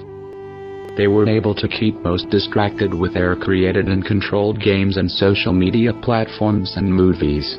However, they did now expect Anonymous. They did not expect us. The internet is our domain. We are the watchers. We have learned the system of the beast, the New World Order control system, the Matrix. That is why they are trying to take it back. Now people are realizing the censorship on Twitter, Facebook and YouTube. The internet is censored in every country, just as every piece of technology you are allowed to purchase has been created by the elite, fully equipped with whatever they need to censor and track you, to control you. Same with the tools they provide. Search engines controlled by them. Google, Wikipedia, controlled by them. Same with the internet now. They want control of everything you see, hear, say, think and do. On October 1st, Obama is handing over the internet to private, global entities. The final nail in freedom's coffin. Information, knowledge, truth. These are our tools, and without them the human species will die. In the past, countries and tribes through centuries have pushed the elite out of power, eradicated their evil from society and banished them from their lands. The elite learned they must control information. They must control knowledge so we never find the truth. They have been waging cyber war for a while now with ever-increasing intensity. They infiltrate real truth movements and whistleblowers and anonymous groups. They hide under these labels only to honeypot those who fight for truth and freedom. The government especially targets Anonymous since it is the most well-known internet label for truth warriors. We are known to fight against governments and expose their corruption. We fight for humanity. Anonymous is just that. The idea of humanity. That is why there is no leader. There is no organization. There is no membership or SEC. That is why Anonymous says that Anonymous is everyone. The idea of humanity and what it can be lives in each of us.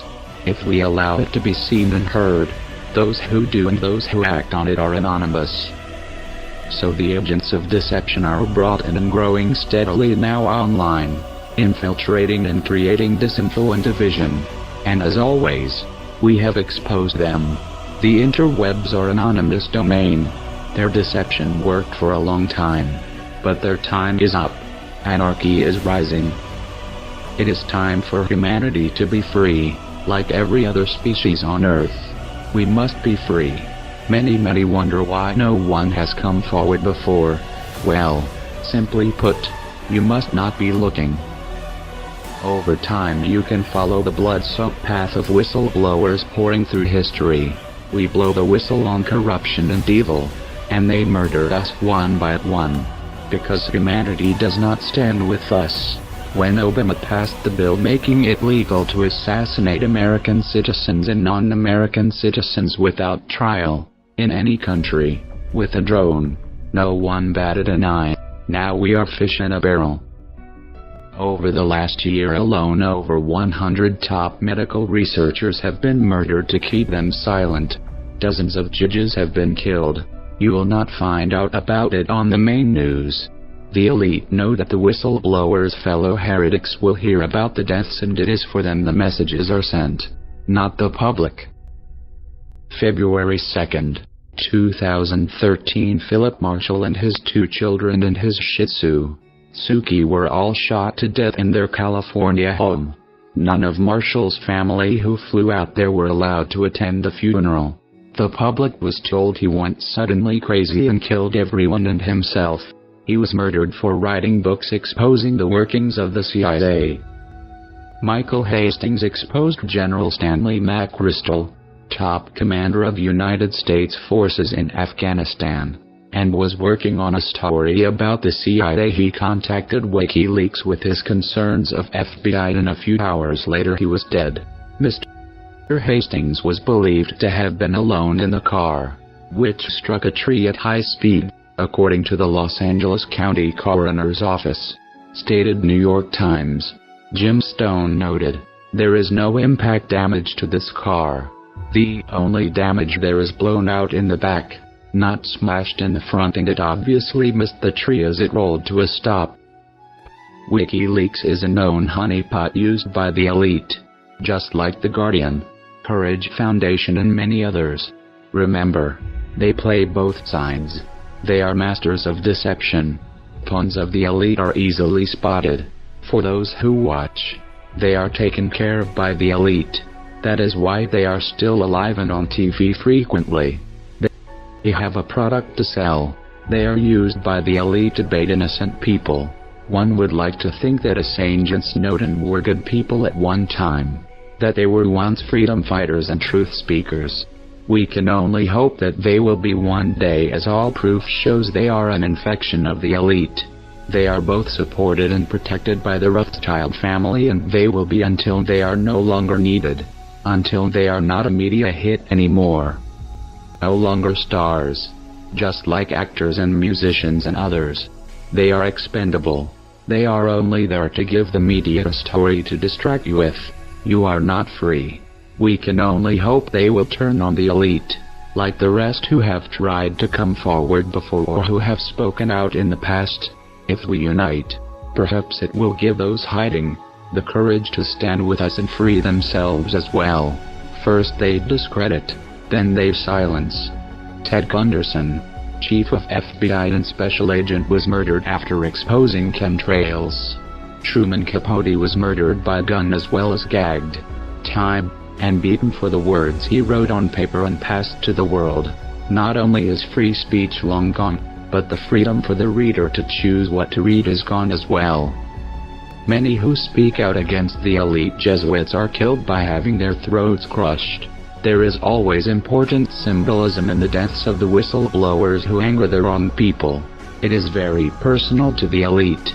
They have a difficult time controlling all of the rage and evil inside them. We are not heroes. We are not idols. The truth, not us, is what is important. That is why identity does not matter when it comes to truth. Anonymous knows this. If so many die, and those who go into this and decide to stand up, die, why do people do it? Well, There comes a time in your life when you have to decide what will you do with it. Do you want to be a slave, or do you want to be free? There is such a thing as doing something, simply because it is the right thing to do. I wish none of this had happened. So do all who live to see such times, but that is not for them to decide. All we have to decide is what to do with the time that is given to us. There are other forces at work in this world, Frodo, besides the will of evil. That is the case with us. People do not want to die, especially to die against their will and in a very horrible way. But the truth sets us free. And once we have been set free and know the truth, there is no hiding it. There is no turning back. No giving up. The truth is bigger than that. Everyone must be allowed to know the truth. It is as simple as that. There is no question or decision to be made. The die is cast. We are the unashamed, unchained. We must do what is right. We must speak truth.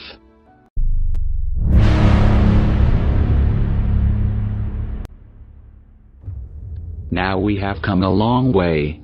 But how can we break from this system? It will be hard work. We must all learn how to think. Once we have broken the mind control and indoctrination, we must all relearn every single thing we think we know. We must change ourselves, our thoughts, our actions. We must fight to keep truth safe and free. It is not always comfortable. It is not easy. It is not supposed to be. Life is supposed to be so much more than we are allowed today.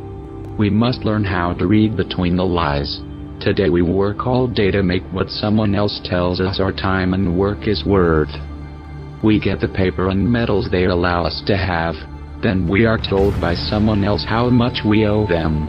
We are dictated what food we are allowed to eat based on the paper and medal someone else decided we earned. We are slaves. And too many are too blind to realize. We pay taxes from the money we are told we are allowed to have.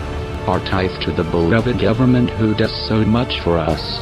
They take that money and give you back more laws and regulations, more rules, more restrictions, more chances for you to screw up so they can take more of your money, or better yet lock you in a cage. Like animals.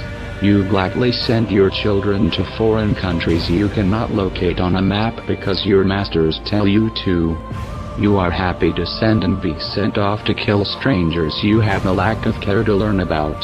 You are happy to serve the master of money and war and slaughter innocent children, women and men, happy to devastate families. You don't know them. Why care? It ain't your family. They could not possibly be like you. They don't think, or dream or laugh, like you do. If you believe that your country is the only country in the world with the ability to have functioning life in it, you are the problem. Every person who puts on a uniform and a gun is an enemy of all who do not be fooled any longer. All who do so take an oath, yet many celebrate them as heroes. Patriots. Americans especially have a serious hard-on for their patriotic heroes, just like the Nazis. The rest of the world calls them bloodthirsty murdering savages, which is a bit more accurate. We hope this next clip will help you understand how we can live in peace, without a government or ruling class controlling us. We will also leave links in the description to other videos that can teach you the changes you must make to free yourself from your captivity. Everyone wants change, but the change must start with you. Knowledge erases fear. Fear nothing. So firstly, how does society work without this control we are so used to now? The human species, like all other species, if allowed to be human, uncorrupted by control, will thrive in peace and prosperity.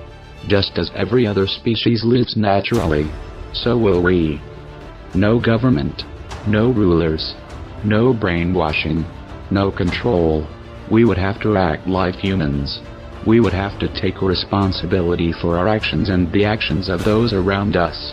We would have to learn what it means to be responsible and accountable. we couldn't have police, or nobody would care for the poor, or we wouldn't be protected, whether it's from local thugs or from foreign invaders. We wouldn't have this, we wouldn't have that. So thank goodness we have government and taxes, because we wouldn't have any of those things.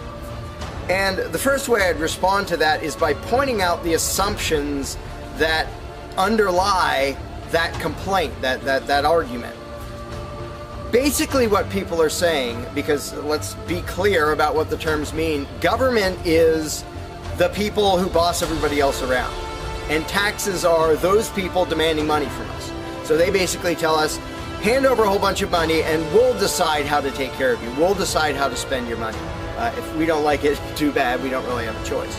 Like, well, you can vote in a few years and maybe something will change, even though it totally won't.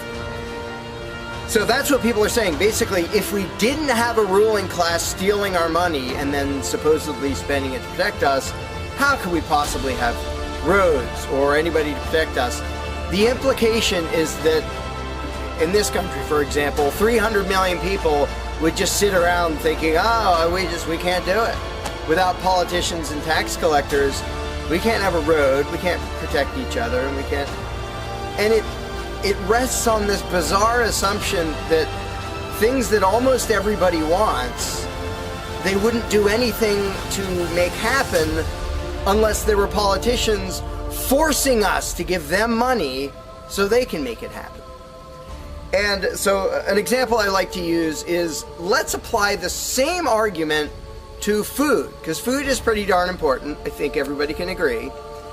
Let's apply the same argument that statists use about the roads or caring for the poor or protection or anything like that. The argument would go like this. Now, in the context of food, listen how idiotic this is. If we don't have government demanding money from all of us under the threat of caging us, and that's what taxation is, here's the money you have to give us, here's the nasty things we do to you if you don't. If that didn't happen so that they could build a big food production and distribution system and feed us, well, we'd all starve. We'd all just sit around saying, gosh, I wish we had food, but no politicians and tax collectors. We're just going to sit around and starve to death. Now, in this country, nobody would believe something that stupid, because all you have to do is go to a supermarket and see a perfect example of really efficient, organized cooperation that nobody is forced to do. There is no, if you're going to make the argument that people make about roads and protection and all that, you'd say, well, nobody is forced to make any food for anybody in this country. How do you know everyone's just going to say, well, it's not my job? Then we'll all starve to death. There's no guarantee. There's no master plan guaranteeing that we'll all have food. So obviously we're all going to starve if we don't have an authoritarian government stealing our money and then making food and giving it to us. Because golly gee, we couldn't possibly do it voluntarily ourselves. Many people, when they hear the word anarchy, think of chaos and mayhem. So they assume that an anarchist must be in favor of disorder and violence. That is the complete opposite of the truth.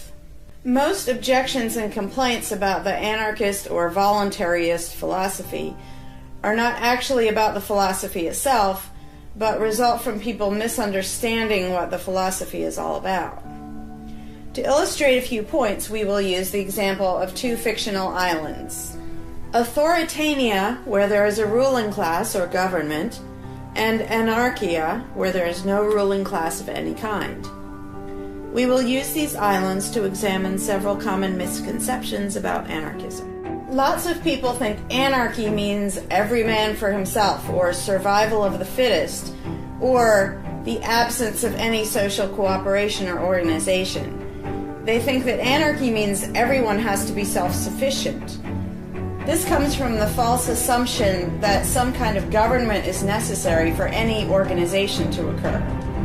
Whether it's part of a republic, a democracy, a kingdom, or a dictatorship, a ruling class issues orders called laws and punishes anyone who disobeys them. That is not cooperation. That's domination. It's one group forcing its will on another.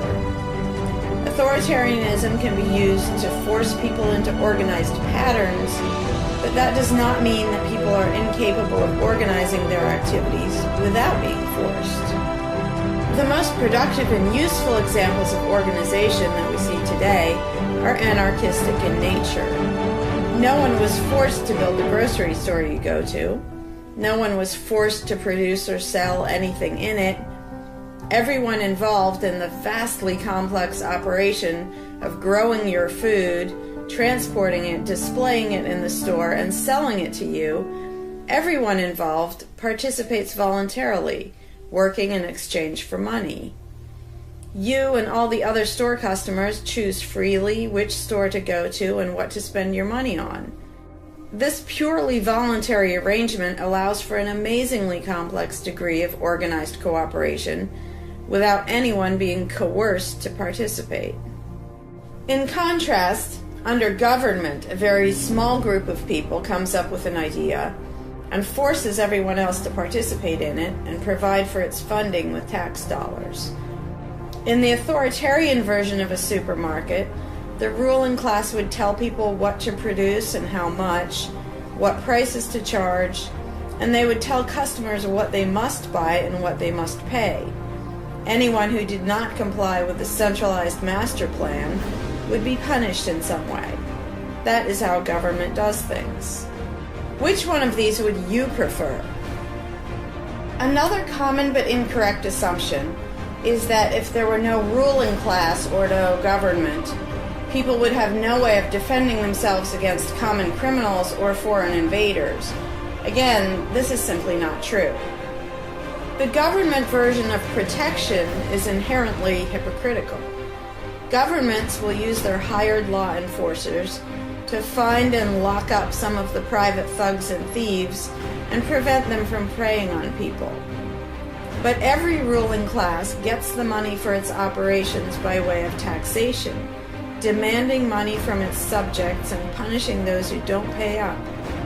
Oddly, every ruling class insists that it needs to be able to forcibly control and extort money from people in this way in order to protect them from private criminals who might try to forcibly control and extort them. In contrast, if there is no government, people do not lose their inherent right to defend themselves from violence or to defend what they have from those who would take it. Every person has this right, and they also have the right to organize and cooperate with each other to exercise that right. Organizing for mutual defense does not require any government-granted laws or authority. No one wants to be attacked or defrauded, and everyone wants to feel safe. Whether each person takes this on himself or herself individually, or whether they hire and organize others to do it on their behalf, it can be done on a voluntary basis. Those who insist that government is necessary often claim that if there wasn't a government, then smaller private gangs would spring up to enslave and rob people. Organized crime gangs exist along with government, and most people do not understand the dynamics between them and how government enriches and empowers organized crime while appearing to fight it. Black markets enrich organized crime, and money allows them to buy government protection.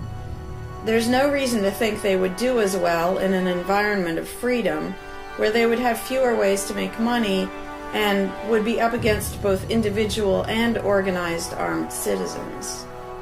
A criminal gang that's recognized as such has far less power than a gang whose aggression is perceived to be legitimate and proper. And that's the gang we call government. When thuggery is called law enforcement, and thievery is called taxation, and self-defense is called crime and terrorism, then even the widespread ownership of firearms can't do much to stop the aggression. Imagine a private gang trying to do the things the government does without the aura of authority, and imagine how a well-armed population would respond to this. The gang would fail quickly and dramatically. Another concern that people have when they first consider the idea of a stateless society is that some people are truly malicious, destructive, and sociopathic. The concern is that these people would be free to do anything they wanted and no one would stop them. But this concern is again based on a basic misunderstanding of human nature. Wherever we have a government ruling class, we still have freelance thieves and thugs who are not deterred by the laws of the politicians. In some instances, they're stopped by force by the police, or they decide not to commit a crime for fear of what the police might do to them. What makes this deterrence work is not the legislation or the official badges, but the simple threat of harm to the sociopath. It really makes no difference whether the threat comes from the police, or another citizen, or even another criminal. A sociopath doesn't care about laws or social rules. He cares about avoiding pain and hardship for himself. This is still true when a government ruling class is not involved at all. If the intended target of a would-be carjacker pulls out a gun, it doesn't make any difference to the carjacker whether that person has a badge or whether there's a law against taking people's cars. Discouraging nasty people from hurting others does not require special authority, only the ability to use defensive force. Ironically, though people hope that government will protect them, having a government, a gang which is believed to have the right to tax and control people, just creates one gang so big and powerful that normal people can't resist it. In short, to create a huge gang and then give it societal permission to control and extort people with the hope that this gang will prevent theft and thuggery is simply a self-contradictory idea, but that's what government always is. Some people might assume that if people organize for mutual protection and defense, then that's what government is. But there's an essential difference. People coming together to do something that everyone has the right to do, such as defend yourself, doesn't require any special authority. It's not government unless one group of people claims the right to do things which others do not have the right to do, such as taxing and controlling innocent people. Organized defense can be very effective without supposing the special right to rule over others. In other words, without being government. In contrast, governments rob the people they rule of far more wealth than private crooks could ever manage, making the idea of a protector government ridiculous. Another common objection to the idea of a stateless society is the notion that if not for a group of lawmakers telling the rest of us how to behave, we would all behave like stupid, irresponsible, violent animals. This claim implies one of two things. Either we normal people have no idea what is right and wrong unless and until politicians tell us, or the only reason we want to do the right thing and coexist peacefully is because politicians told us to. A quick examination of your own motivations will show you that neither of those things is actually true. It's particularly odd to make this argument in a society where politicians are voted into power. If the people themselves have no moral code and no conscience, and are just stupid, violent animals, why does almost everyone want government to keep the peace and protect the innocent? Would a population of vicious, heartless, evil people try to elect good people to keep the evil people in line? Obviously not. The goodness and the desire for order and peace comes from us, not from the lawmakers we vote into office. The same holds true of everything that government does. If people are so short-sighted and selfish that they can't be trusted to voluntarily organize and raise money for whatever they deem important, then how can those same people be trusted to decide who should be in power? The implication is that the average person can't be trusted to run his own life, but can be trusted to choose someone to run other people's lives. Government is really not a civilizing influence. It's actually an uncivilizing influence. People who would never personally rob their neighbors constantly use the government to do it for them by way of taxation. People who would never dream of trying to control minute details of their neighbors' lives think it's just fine to vote for politicians to do it instead. Government gives everyone the opportunity and encouragement to rob and control other people without risk. So government, rather than serving as a check against the imperfections of our nature, instead drastically amplifies our greed, irresponsibility, and malice towards other human beings by giving us a legally acceptable and risk-free way to interfere with the lives and choices of our fellow men and women. Government brings out the criminal and busybody in everyone. In contrast, in the absence of a ruling class, people would lose their ability to ask lawmakers to interfere with their neighbors' lives. And we would not have law enforcers who could avoid responsibility for evil deeds by claiming that they were just following orders. Throughout history, far more theft, assault, oppression, and even murder has been committed by those acting on behalf of a supposed authority than by anybody else. Even basically good people, when they believe in government, will condone things or do things which they know would be wrong if they did them on their own. Most people know that theft and assault are bad, but they imagine that controlling their neighbors and forcing them to spend their money on things they don't want is perfectly moral and legitimate when it's done by way of the political process. Wrong becomes right when it's called taxation, legislation, regulation, and war. Anarchists know better. They know that human society will never be perfect. But it would be a whole lot better if evil deeds were committed only by genuinely nasty, sociopathic people, rather than being committed wholesale by basically good people who think that violent aggression is okay when it's called law enforcement. The fundamental principle of voluntarism is very simple. It's wrong to initiate violence against any other person, regardless of badges, laws, or alleged authority. The only time the use of force is justified is to defend against aggression. Almost everyone understands this on a personal level, but they've been taught that this basic rule of social living does not apply in the game of politics and government. Most people already know how to get along with others, and most people want a peaceful and just society. Our morality doesn't come from politicians making laws. Our ability to organize and cooperate doesn't come from the ruling class. When people escape the belief in government, they don't suddenly turn into violent animals. Our inherent right to defend ourselves and our ability to defend ourselves is not served by government. In fact, it's threatened by government more than by anything else. Ruling classes do not produce peaceful coexistence, but rather perpetual conflict and violence.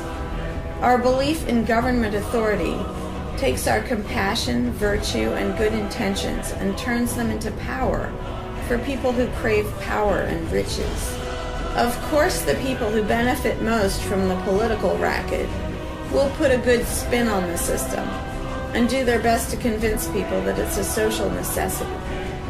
But ask yourself this: have the thousands of laws, regulations, and taxes imposed on you by politicians made you a better person? Have they made you more productive or more caring?